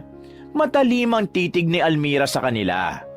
Magpasalamat kayo at magandang mood ko ngayong umaga. Dahil kung hindi, sisisantiin ko talaga kayo mag-ina. Magtrabaho na nga kayo nang may pakinabang kayong dalawa. Nakairap na sigaw ni Almira. Tumalikod na ito at naglakad palayo sa kanila. Walang imik na hinawakan ni Diana ang kamay ni Andrea at naglakad na sila papunta sa locker area. Andrea, huwag kang magsasalita ng ganon kay Ma'am Almira. Huwag mo siyang sagutin ng pabalang. Kapag nagalit yun ng gusto, baka mawalan pa tayo ng trabaho. Kinakabahang wika ni Diana. Hindi sumagot si Andrea. Nakasimangot lang ito habang naglalakad. Nang makarating na sila sa locker area ay nagpalit na sila at sinuot ang kanilang uniform. Kahit paano'y nakahinga ng maluwag si Diana dahil hindi sila tinanggal ni Almira sa trabaho. Isang tanghali, break time na ni Diana at Andrea kaya lumabas muna sila para magpahangin at kumain na rin. Dala nila ang kanilang pagkain. Hindi na sila kumakain sa staff room dahil pakiramdam nila lahat ng katrabaho nila ay palagi silang pinag-uusapan at pinagtatawanan. Habang kumakain ay sinamantalayo ni Diana upang makausap ang kanyang anak. Andrea, anak, alam kong mahirap at nakakainis ang ginagawa sa atin ni Ma'am Almira, pero hindi ka dapat sumagot sa kanya ng ganon. Baka lalo niyan tayong pahirapan eh. Panimula ni Diana.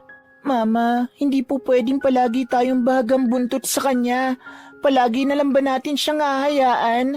Ma, hindi na po tama yung ginagawa niya sa atin. Halata namang power tripping na ang ginagawa niya eh. May inis na wika ni Andrea. Ano bang power tripping ang sinasabi mo? Nakakunot ang noong tanong ni Diana. Napabuntong hininga si Andrea. Mama, yung power tripping ginagawa ng isang taong nasa mas mataas na posisyon para ipakita na mas mataas siya sa iba. Yung tipong kahit wala naman tayong ginagawang mali, pahihirapan niya tayo. Hindi naman dahil manager siya, may karapatan na siyang apihin tayo. Paliwanag ni Andrea. Tahimik lang si Diana habang nakikinig. Sa loob-loob niya, may punto ang anak niya. Pero iba ang pananaw niya sa sitwasyon nila. Oo, mali talaga ang ginagawa ni Almira. Pero alam mong mahirap humanap ng trabaho ngayon. Kung mawalan tayo ng trabaho dahil sa pagsagot mo sa kanya, paano na tayo? Kinakabahang tanong ni Diana. Kahit naman hindi tayo sumasagot, pinapahirapan pa rin tayo. Hindi mo po ba nakikita? Lahat na lang tayong may kasalanan para sa kanya. Irap ni Andrea sabay subo ng pagkain. Anak, alam kong mahirap. Pero minsan mas mabuti ang magtiis kaysa makipagsagutan. Mas lalo lang tayong mahihirapan kung lalaban tayo eh. Hanggat kaya nating tiisin, tiisin na lang natin.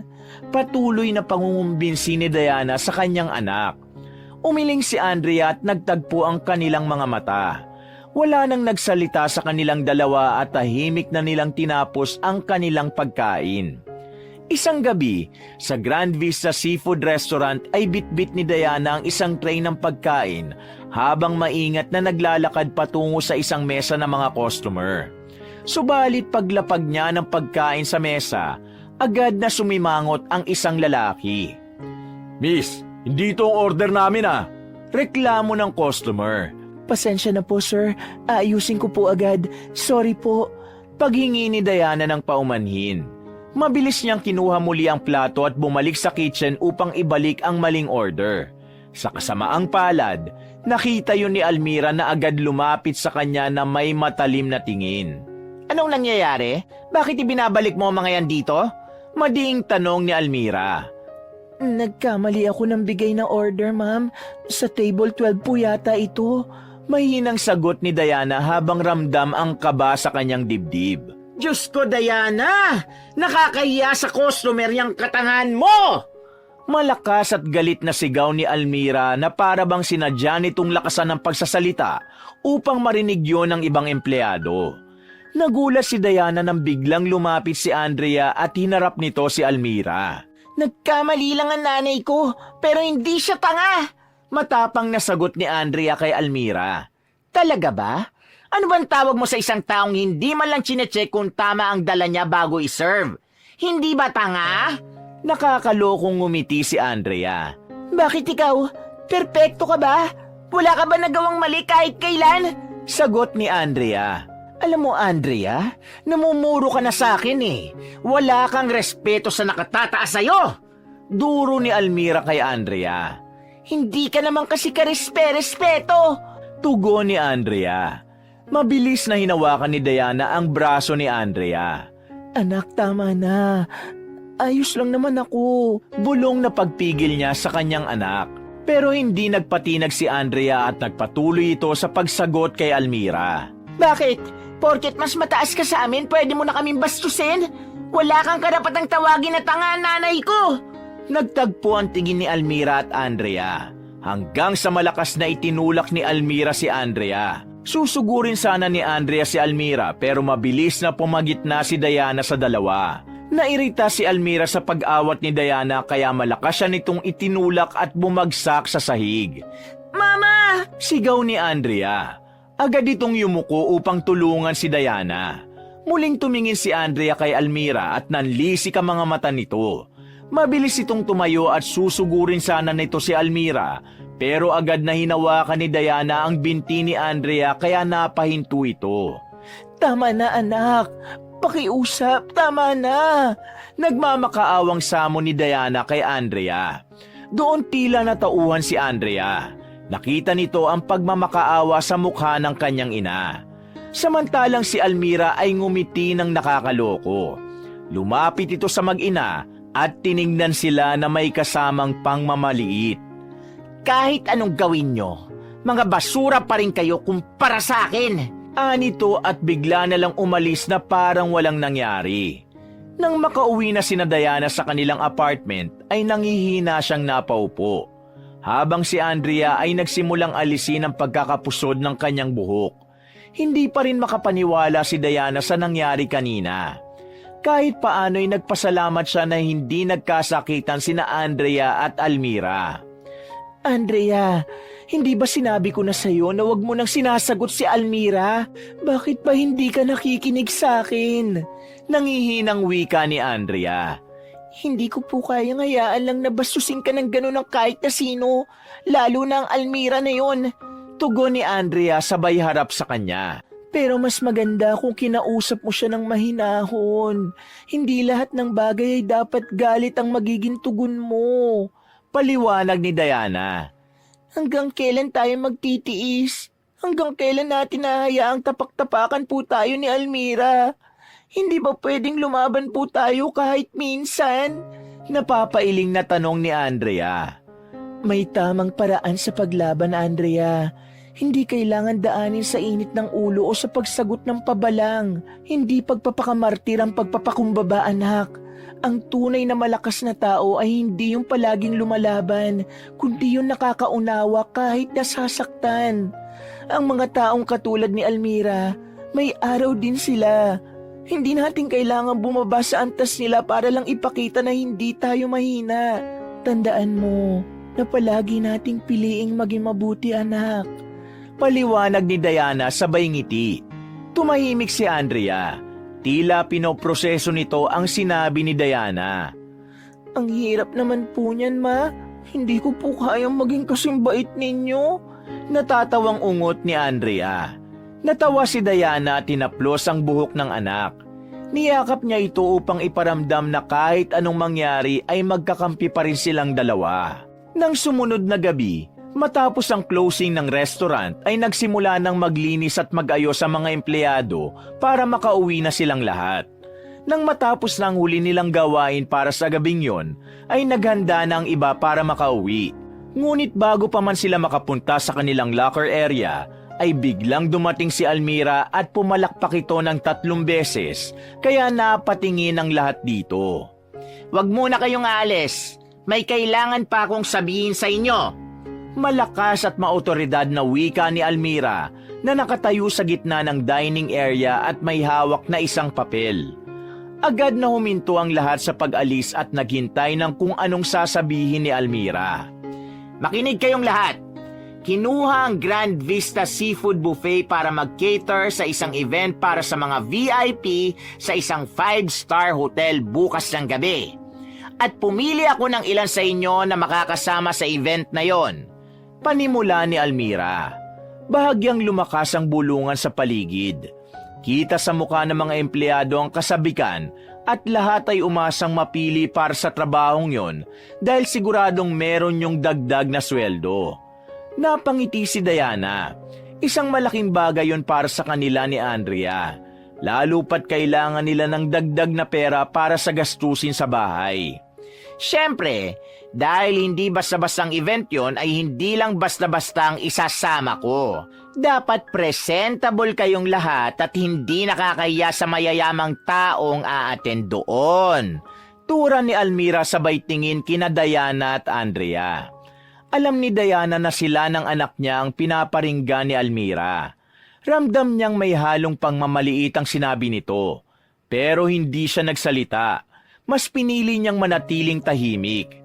Isa-isa nang binasa ni Almira ang mga pangalan ng mga empleyadong makakasama sa event. Kada tawag ng pangalan ay may mga nagkakatinginan at ang ilan ay hindi maitago ang ngiti sa labi. Hanggang sa marinig ni Diana ang sarili niyang pangalan at ang pangalan ni Andrea. Napatingin si Diana sa kanyang anak. Ngumiti siya pero si Andrea ay napapailing. Nang matapos ang pag-anunsyo ng mga pangalan, ay sinabi na ni Almira na maaari na silang makauwi. Agad na nag-alisan ng ibang empleyado. Ang ilan ay excited, habang ang iba naman ay malungkot dahil hindi napili. Matapos na bumaba ng jeep ay naglakad na sina Diana at Andrea papunta sa kanilang apartment. May kaba at saya sa dibdib ni Diana dahil sa paparating na event bukas ng gabi. Masaya ako na napili tayo, anak. Dagdag kita rin yun at baka may tip pa tayong makuha. Masayang wika ni Diana. Mama, obvious na kaya lang tayo isinama ni Almira kasi umaasa siyang magkakamali tayo dun sa event. Gusto niya tayong mapahiya sa harap ng mga mayayamang tao. Sambit naman ni Andrea. Huwag ka nga mag-isip ng negative, anak. E di ang gawin natin, ipakita natin na hindi tayo magkakamali at papalpak. Hindi ba mas maganda kung ipakita natin kay Almira at sa lahat na kaya natin maging pinakamagaling na waitress sa buong mundo? Sabi naman ni Diana. Grabe ka naman, ma. Pinakamagaling talaga sa buong mundo agad. Nangingiting tura ni Andrea. Nagkatinginan silang mag-ina at sabay na natawa. Habang patuloy na naglalakad pa uwi, ay unti-unting napawi ang pagod ni Diana dahil alam niya na sa kabila ng hindi magandang pakikitungo sa kanila ni Almira sa restaurant, ay magkasama pa rin sila ng kanyang anak. Maagang nagising si Diana kinabukasan. May halong kaba at pananabik sa kanyang dibdib. Alam niyang malaking oportunidad ang makasama sa event mamayang gabi para sa kanila ni Andrea. Pero hindi rin niya maiwasang mag-alala. Habang nag-aalmusal sila, napatingin siya sa sapatos nilang mag-ina. Hindi yun bagay sa isang engranding event sa mamahaling hotel. Anak, sandali lang ha. Pupunta lang ako kay Aling Melly. Basag ni Diana sa katahimikan. Bakit po, Mama? Anong gagawin mo kina Aling Melly? Nagtatakang tanong ni Andrea. Manghihiram lang ako ng sapatos natin para naman presentable tayo mamaya. Nakangiting tugon ni Diana. Hindi na tinapos ni Diana ang pagkain. Tumayo na siya at nagtungo sa bahay ni Aling Melly. Hindi naman siya nabigo dahil pinahiram siya nito ng maayos na mga sapatos na gagamitin nila ng kanyang anak para sa event mamayang gabi. Pagsapit ng hapon ay hindi na dumaan sina Diana sa Grand Vista Seafood Restaurant. Dumiretso na sila sa hotel upang tumulong sa pag-aayos ng pagkain at mga lamesa doon. Nang makapasok na sila sa venue, ay napanganga sila sa ganda ng napakalaking function room kung saan gaganapin ang event. Habang abala sina Diana at Andrea sa pag-aayos ng mga lamesa, ay biglang lumapit si Almira. Nakataas ang kilay nito at nakapamewang. Tila sinusuri nito kung may mali sa ginagawa nila. Abat ang sipag nyo ngayon Ani Almira na may halong panguyam. Hindi sumagot sina Diana at Andrea at patuloy lang sa kanilang ginagawa. Muli silang tiningnan ni Almira mula ulo hanggang paa bago muling nagsalita. Makinig kayo. Ayoko ng kapalpakan ngayong gabi. Lalo na mula sa inyo. Magpasalamat kayo sa akin kasi kahit hindi maganda ang performance nyo sa restaurant, sinama ko kayo rito. Lalo ka na, Andrea. Kung hindi lang ako naaawa sa inyo kasi alam kong kailangan nyo ng pera. Nangiinsultong sabi ni Almira. Sa halip na sumagot o sumimangot, nagkatinginan lang sina Diana at Andrea at tahimik na ipinagpatuloy ang trabaho. Sa isip-isip ni Diana, wala siyang balak patulan si Almira. Mas mainam nang patunayan na lang nilang mag-ina ang kanilang kakayahan sa pamamagitan ng gawa at hindi ng salita. Pagsapit ng gabi, ay unti-unti nang dumarating ang mga panauhin. Agad napansin ni Diana ang engranding kasuotan ng mga bisita.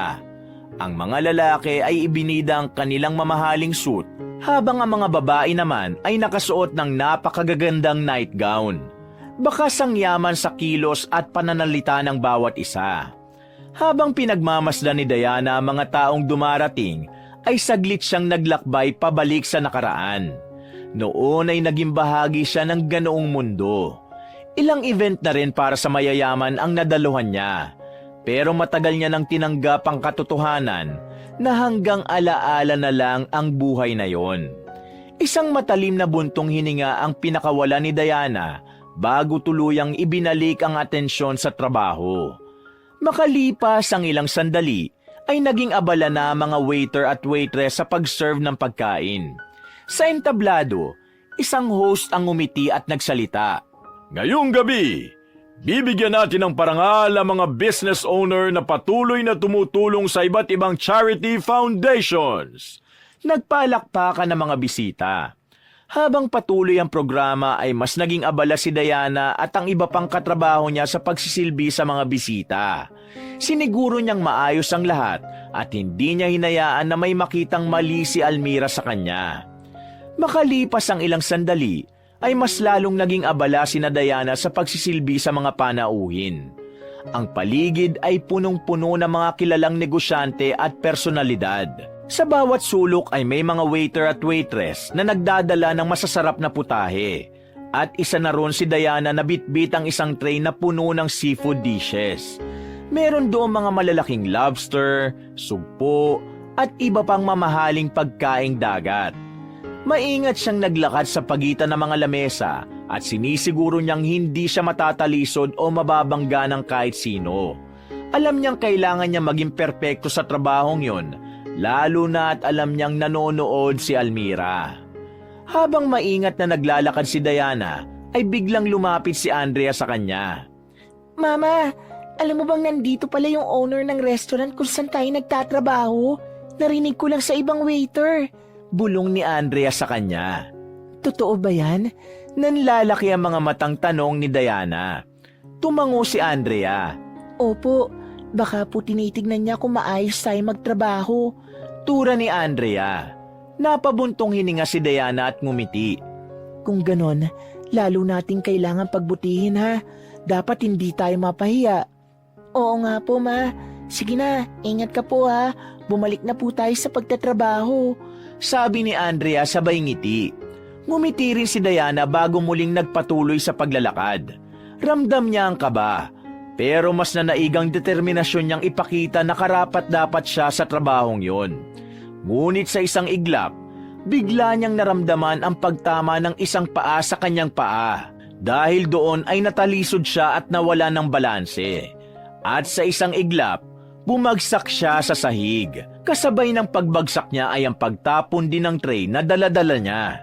Ang mamahaling seafood dishes ay tumalsik sa ere at bumagsak sa isang matandang lalaki na nakatayo sa unahan ni Diana.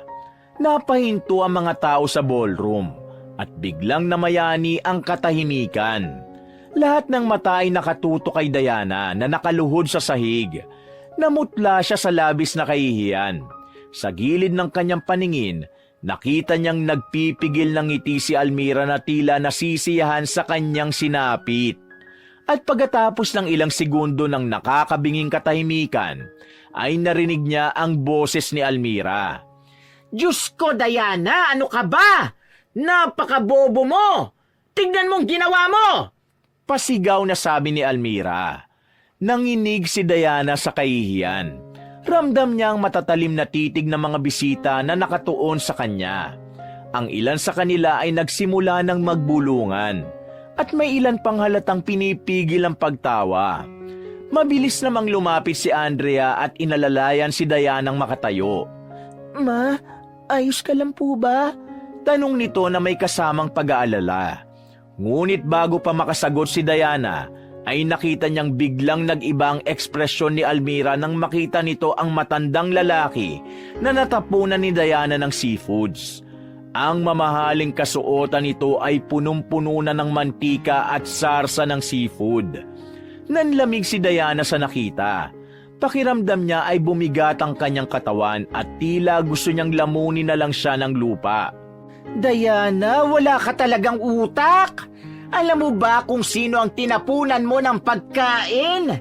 Si Don Gregorio yan, ang may-ari ng restaurant kung saan ka nagtatrabaho. Bulyaw ni Almira. Dahan-dahang inilibot ni Diana ang kanyang mata. Napansin niyang ibang staff na nagtatakbuhan na papunta sa matandang lalaki at halatang nag-aalala. Patuloy naman si Almira sa pagbulyaw kay Diana. Ano ka ba, Diana? Napakawalang silbi mo. Dapat pala hindi na kita sinama rito. Nakakahiya ka. Galit na sigaw ni Almira habang nakatingin kay Diana ang lahat ng naroroon. Nakatulala lang si Diana at hindi makapagsalita. Hindi dahil sa kahihiyan, kundi dahil sa hindi niya matanggal ang tingin sa matandang lalaki sa kanyang harapan. Nanginginig ang kanyang katawan. Hindi dahil sa galit ni Almira, kung hindi dahil sa pagkagulat. Labis na nagimbal si Diana nang mapagtanto niya na ang matandang lalaking nasa kanyang harapan ay walang iba kundi ang kanyang ama na matagal niya nang hindi nakita. Nagbabalik ang lahat ng sakit sa puso ni Diana, lalo na noong panahong lumapit siya rito upang humingi ng tulong para sa pagpapagamot ng kanyang asawa, ngunit tinanggihan siya nito. Isang matigas na pagtanggi na naging dahilan ng kanyang walang hanggang hinanakit. Diana, sumagot ka! Ano? Nawalan ka na ba ng dila? Hindi ka man lang ba hihingi ng sorry?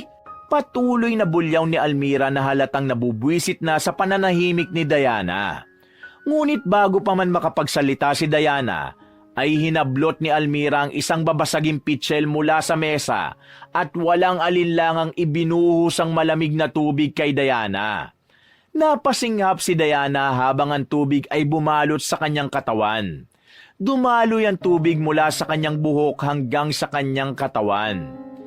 Almira, sumusobra ka na! Isa ka pa! Ang dapat sa'yo'y paliguan para mahimasmasan! Galit na sigaw ni Almira at tinaas muli ni Almira ang pitchel at ibinuhos din ang natitira pang tubig kay Andrea. Napakasama mo talaga, Almira! Galit na sigaw ni Andrea. Dapat lang yan sa inyong mag-ina. Total pareho lang naman kayong mga walang kwenta. Sagot ni Almira. Hindi man lang ito nagsisi sa ginawa nito kina Diana at Andrea. Tama na yan, Almira! Maotoridad na sigaw ni Don Gregorio. Napatingin si Almira kay Don Gregorio nang marinig ang malamig at mabigat na tinig ng Don. Agad na napatingin si Almira sa matanda habang nakakunot ang noo. Don Gregorio, pasensya na po. Hindi ko lang matanggap ang kapabayaan ng babaeng ito. Ani Almira. Almira, simula ngayon ay ayoko nang makita ang pagmumukha mo sa restaurant ko. Si Santi ka na! Malakas na sigaw ni Don Gregorio. Don Gregorio, nagkakamali po kayo. Itong si Diana po ang dapat niyong sisantihin at hindi ako. Isama niyo na rin po ang anak niyang talakera na si Andrea. Halos mautal-utal na wika ni Almira. Ikaw ang dapat na mawala sa aking restaurant, Almira. Hindi mo ba alam na ang binuhusan mo ng tubig ay ang anak at apo ko? Hindi ko akalain na may kagaya mong empleyado sa aking restaurant. Napakawala mong respeto sa mga mas mababa sa'yo. Kaya ngayon, ikaw naman ang ibababa ko para matuto ka ng leksyon. Mariing wika ni Don Gregorio. Halos lahat ng bisita sa ballroom ay natigilan sa sinasabing yon ni Don Gregorio. Si Almira ay natigalgalan at hindi makapaniwala sa narinig. Nagbibiro lang po kayo, di ba, Don Gregorio? Tanong nito na may alanganing ngiti. Samantala, si Diana ay hindi na napigilan ang pag-agos ng kanyang luha, lalo na nang tumingin sa kanya ang kanyang ama. Diana, patawarin mo ako. Nangingilid ang luhang sabi ni Don Gregorio. Nakikiusap ako sa iyo. Bumalik na kayo ng apo ko sa bahay natin. Pinagsisisihan ko na ang lahat ng nagawa ko sa iyo noon. Dugtong pa nito. Napailing si Diana. Naalala niya kung paano siya itinakwil noon ni Don Gregorio. Kung paano siya tinuring nito nang wala ng halaga dahil sa kanyang mga naging desisyon. Naalala niya ang panahong lumapit siya rito upang humingi ng tulong nang magkasakit si Andoy at kung paanong tumanggi itong tumulong na para bang wala siyang halaga bilang anak nito. Mahigpit niyang hinawakan ang kamay ni Andrea. Halika na anak. Kailangan na nating umalis dito. Sabi ni Diana kay Andrea. Naguguluhang tumingin si Andrea sa kanya at bago pa ito makapagsalita, ay mabilis niya na itong hinila palabas ng lugar na yon. Narinig niya ang pagtawag ni Don Gregorio pero hindi niya ito pinansin dahil ang tanging gusto niya ay ang makalayo sa lugar na yon at makalayo sa kanyang ama. Pagdating ni Diana at Andrea sa kanilang bahay ay pareho silang tahimik at walang gustong magsalita. Pareho nilang nararamdaman ang bigat ng nangyari kanina. Maya-maya ay hinarap ni Andrea si Diana. Mama, totoo po ba yung sinabi ni Don Gregorio? Diretsong tanong ni Andrea sa kanya. Hindi gumalaw at nagsalita si Diana. Yumuko siya dahil hindi niya alam kung handa na ba siyang sabihin sa kanyang anak ang katotohanan. Ma, magsalita naman kayo. Karapatan ko pong malaman ang katotohanan. Totoo ba? Siya po ba talaga ang tatay niyo? Mas madiin na tanong ni Andrea. Napapikit si Diana. Alam niyang hindi niya nakaya pang itago kay Andrea ang katotohanan. Huminga siya ng malalim bago nagsimulang magsalita. Oo anak, si Don Gregorio ang tatay ko at siya ang lolo mo. Mahina pero malinaw na pag-amin ni Diana. Ibig mo pong sabihin, lolo ko may-ari ng restaurant kung saan tayo nagtatrabaho? Hindi makapaniwalang tanong ni Andrea. Oo, pero hindi ko alam na siya palang may-ari nun. Kung alam ko lang, hindi na sana tayo nagtrabaho ron. Malamig na tugon ni Diana. Pero bakit hindi mo po sinabi sa akin noon na may mayaman pala akong lolo? Saka bakit parang galit ka po sa kanya? Nagtatakang tanong ni Andrea. Dahil napakahigpit niya sa akin noon, Andrea. Tutol siya sa relasyon namin noon ng tatay mo dahil hardinero namin ang tatay mo. Gusto niya akong ipakasal sa isang lalaking hindi ko naman mahal kaya nagtanan kami ng ama mo. At dahil sa ginawa ko na yun, itinakwil niya ako. Humingi rin ako ng tulong sa kanya nung nagkasakit ang tatay mo pero hindi niya tayo tinulungan. Pinagtabuyan niya ako. Kaya sabihin mo, Andrea, paanong hindi ako magagalit sa kanya? Puno ng hinanakit na sagot ni Diana. Pero ma, sa tingin ko po nagsisisi na siya. Kanina kitang-kita ko sa mukha niya yun. Mukhang totoo po ang pagsisisi niya. Baka naman po, dapat mo siyang bigyan ng isa pang pagkakataon. Tura ni Andrea. Umiling si Diana. Hindi ganun kadali, anak. Hindi mo alam kung gaano kahirap para sa akin ang pinagdaanan ko. Hindi mo alam kung paano ako tiniis ng lolo mo noon at kung paano niya ako ipinagtabuyan nung humingi ako ng tulong sa kanya. Anong akala niya? Isang sorry lang, magiging okay na ang lahat? Naluluhang wika ni Diana. Pero mama, Giit ni Andrea. tama na Andrea. Huwag mo akong pilitin. Hindi pa ako handang magpatawad. May nahon pero matigas na sambit ni Diana. Hindi na hinintay ni Diana na magsalita pa si Andrea at nagtungo na siya sa kwarto nila. Nang humiga na siya sa kama, ay doon na niya tuluyang pinakawala ng luhang kanina pa niya pinipigilan. Sa mga sumunod na araw, pilit na isinantabi ni Diana ang nangyari. Pero hindi niya maiwasang maisip ang kanyang ama. Hindi na sila bumalik ni Andrea sa restaurant. Hindi dahil sa takot, kundi dahil hindi pa siya handang makaharap ang kanyang ama. Sa tuwing naiisip niyang muli silang magkikita ni Don Gregorio, may kung anong mabigat siyang nararamdaman sa kanyang dibdib.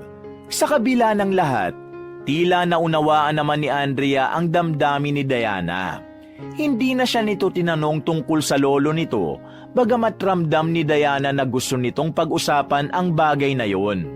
Isang hapon, habang nakaupo si Diana sa lumang bangko sa loob ng kanilang apartment, ay hindi niya napigilan ang sariling balikan ang alaala nung bata pa siya at labis ang paghanga niya sa kanyang ama. Naalala niya kung paano siya nito isinakay sa balikat nito noong maliit pa siya at kung paano siya nito dinadala sa isang tindahan ng mga laruan at hinahayaan siya nitong mamili ng laruang gusto niya. Naalala niya rin kasi ang boses ng kanyang ama tuwing ginagabayan siya nito sa pagbabasa ng mga libro at kung paano siya tinuturuan nitong magsulat ng maayos. Noon, labis niyang hinahangaan ang katalinuhan ng kanyang ama, ang paraan nitong mag-isip at ang matibay nitong paninindigan. At higit sa lahat, naalala niya kung paano siya nito ipinagmamalaki sa lahat at kung paano sinasabi ni Don Gregorio sa ibang tao na siya ang pinakamagandang biyaya sa buhay nito. Ngunit sa isang iglap, lahat ng yon ay naglaho nang magsimula nitong kontrolin ang buhay niya. Naputol ang pagbabalik tanaw ni Diana nang lumapit si Andrea. Mama, ayos ka lang po ba? Tanong ni Andrea habang maingat itong umupo sa tabi niya. Tumango si Diana at pilit nang ngumiti. Oo anak, napapagod lang siguro ko. Tugon ni Diana. Pinagmasdan siya ni Andrea na para bang may nais itong sabihin o itanong sa kanya. Napabuntong hininga si Diana dahil hindi niya alam kung kailan siya magiging handa na patawarin ng kanyang ama.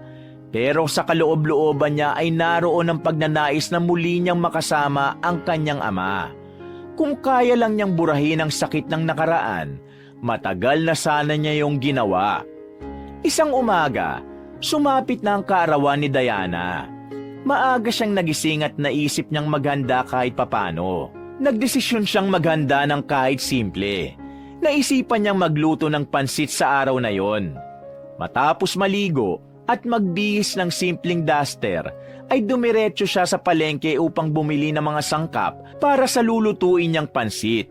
Pinilisan na lang niya ang pamimili at makalipas ang ilang sandali ay nakabalik na siya sa apartment nila. Nang makabalik siya ay sinalubong siya ni Andrea ng may malapad na ngiti. Happy birthday, Mama! Masiglang bati ni Andrea sabay yakap kay Diana. Natawa si Diana at ginulo ang buhok ng anak. Salamat, anak. Mukhang mas excited ka pa kaysa sa akin, ha? Napangiti si Andrea. Siyempre naman po. Kasi may sorpresa po ako para sa'yo. Tura ni Andrea. Sorpresa? Ano na namang kalokohan yan? Pabirong tanong ni Diana. Hindi po ito kalokohan, Ma. Pero bago ko ipakita, kailangan mo munang ipikit ang mga mata mo at pipiringan kita. Nakangiting wika ni Andrea. Hindi mo ba ako i-hazing? Natatawang biro ni Diana. Isang mataginting na tawa ang kumawala sa bibig ni Andrea. Mama naman, hindi syempre no. Dali na, pipiringan lang kita. Natatawang sambit ni Andrea. Dahil sa tiwala naman si Diana sa kanyang anak, ay pumayag na siya sa gusto nitong gawin sa kanya. Kinuha ni Andrea ang isang malinis na panyo at maingat na ipinalibot nito yon sa mga mata ni Diana. Nang matiyak nito na hindi na nakakakita si Diana, ay hinawakan nito ang kamay niya. Okay, Ma. Huwag ka mag-alala. Ako ang gagabay sa'yo. Tura ni Andrea. Saan mo ba ako dadalhin? Tanong ni Diana habang hinahayaan niya si Andrea ang alalayan siya palabas ng bahay.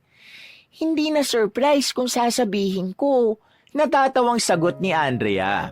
Sa bawat takbang, dama ni Diana ang mainit na sikat ng araw sa kanyang balat. Hindi niya alam kung saan sila patungo, pero nagtiwala siya kay Andrea. Maya-maya, naramdaman niyang sumakay sila sa isang sasakyan. Narinig niya ang pagsara ng pinto at ang pag-andar ng makina. Tahimik lamang si Andrea habang nakaupo sa tabi ni Diana. Hawak nito ang isa niyang kamay at ilang minuto na rin silang bumabiyahe hanggang sa huminto na ang sasakyan. Narinig ni Diana ang pagbukas ng pinto ng sasakyan at muli siyang inalalaya ni Andrea pababa. Nagpatuloy sila sa paglalakad at hindi alam ni Diana kung bakit. Pero may kung anong kabang bumabalot sa kanyang dibdib. Andrea, anak, saan mo ba ako talaga dadalhin? Naiinip na tanong ni Diana. Malapit na po tayo, Ma. Konti na lang po. Tugon ni Andrea. Naramdaman ni Diana na pumasok sila sa isang pinto. Maya-maya ay pinatayo siya ni Andrea at napakatahimik ng paligid. Ilang minuto na ang lumipas, pero nakapiring pa rin si Diana at hindi na niya kinaya ang pagkainip. Andrea, kanina pa ako nakatayo rito. Tatanggalin ko na ang piring ko. Tura ni Diana at mabilis niyang inalis ang panyong nakatakip sa kanyang mga mata. Bahagyang napaatras si Diana nang malaman niyang nasa loob sila ng Grand Vista Seafood Restaurant. At sa kanyang harapan ay nakatayo si Don Gregorio. Nakatingin ito sa kanya nang may lungkot sa mga mata. At sa tabi nito ay naroon si Andrea na halatang kinakabahan sa magiging reaksyon niya. May ilang empleyado ng restaurant sa paligid nila.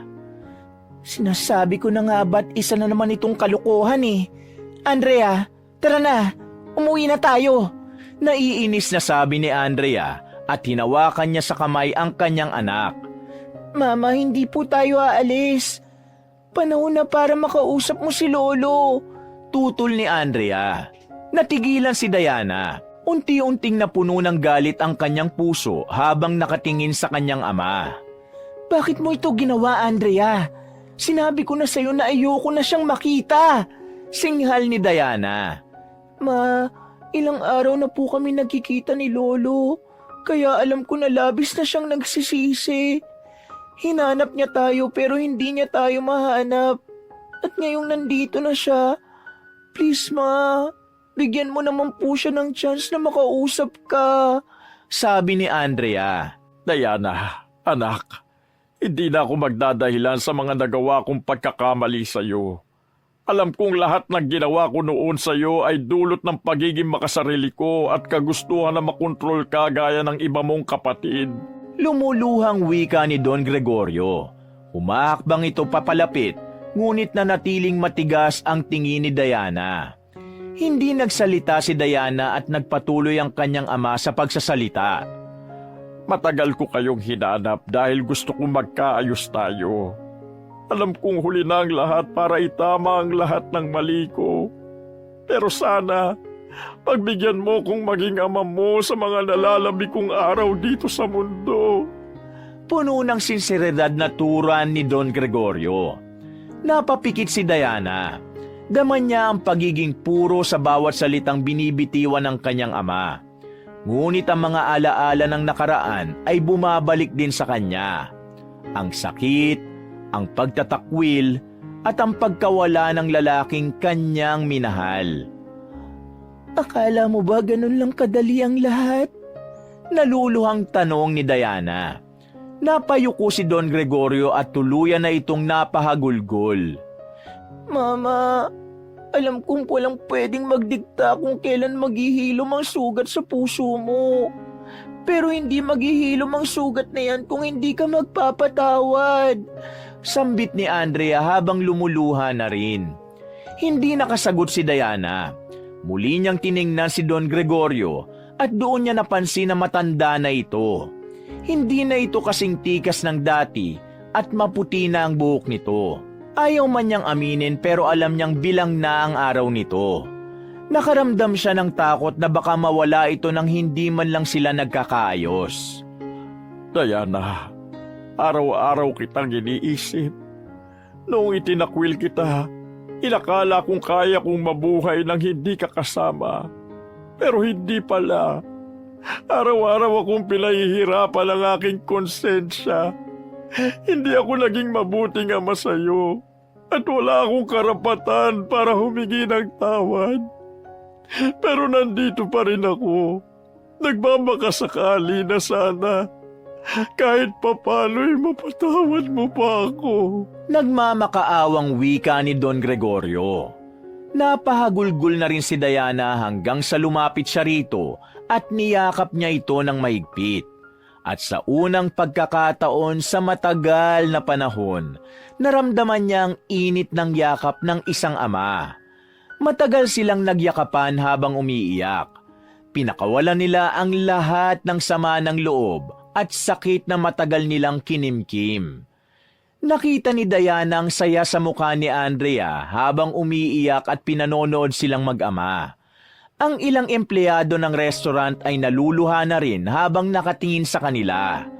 Para kay Diana, ang pagkakasundo nila ng kanyang ama ang pinakamagandang regalong natanggap niya sa kanyang kaarawan. Makalipas ang ilang araw ay muling bumalik si Diana kasama si Andrea sa mansyon ni Don Gregorio.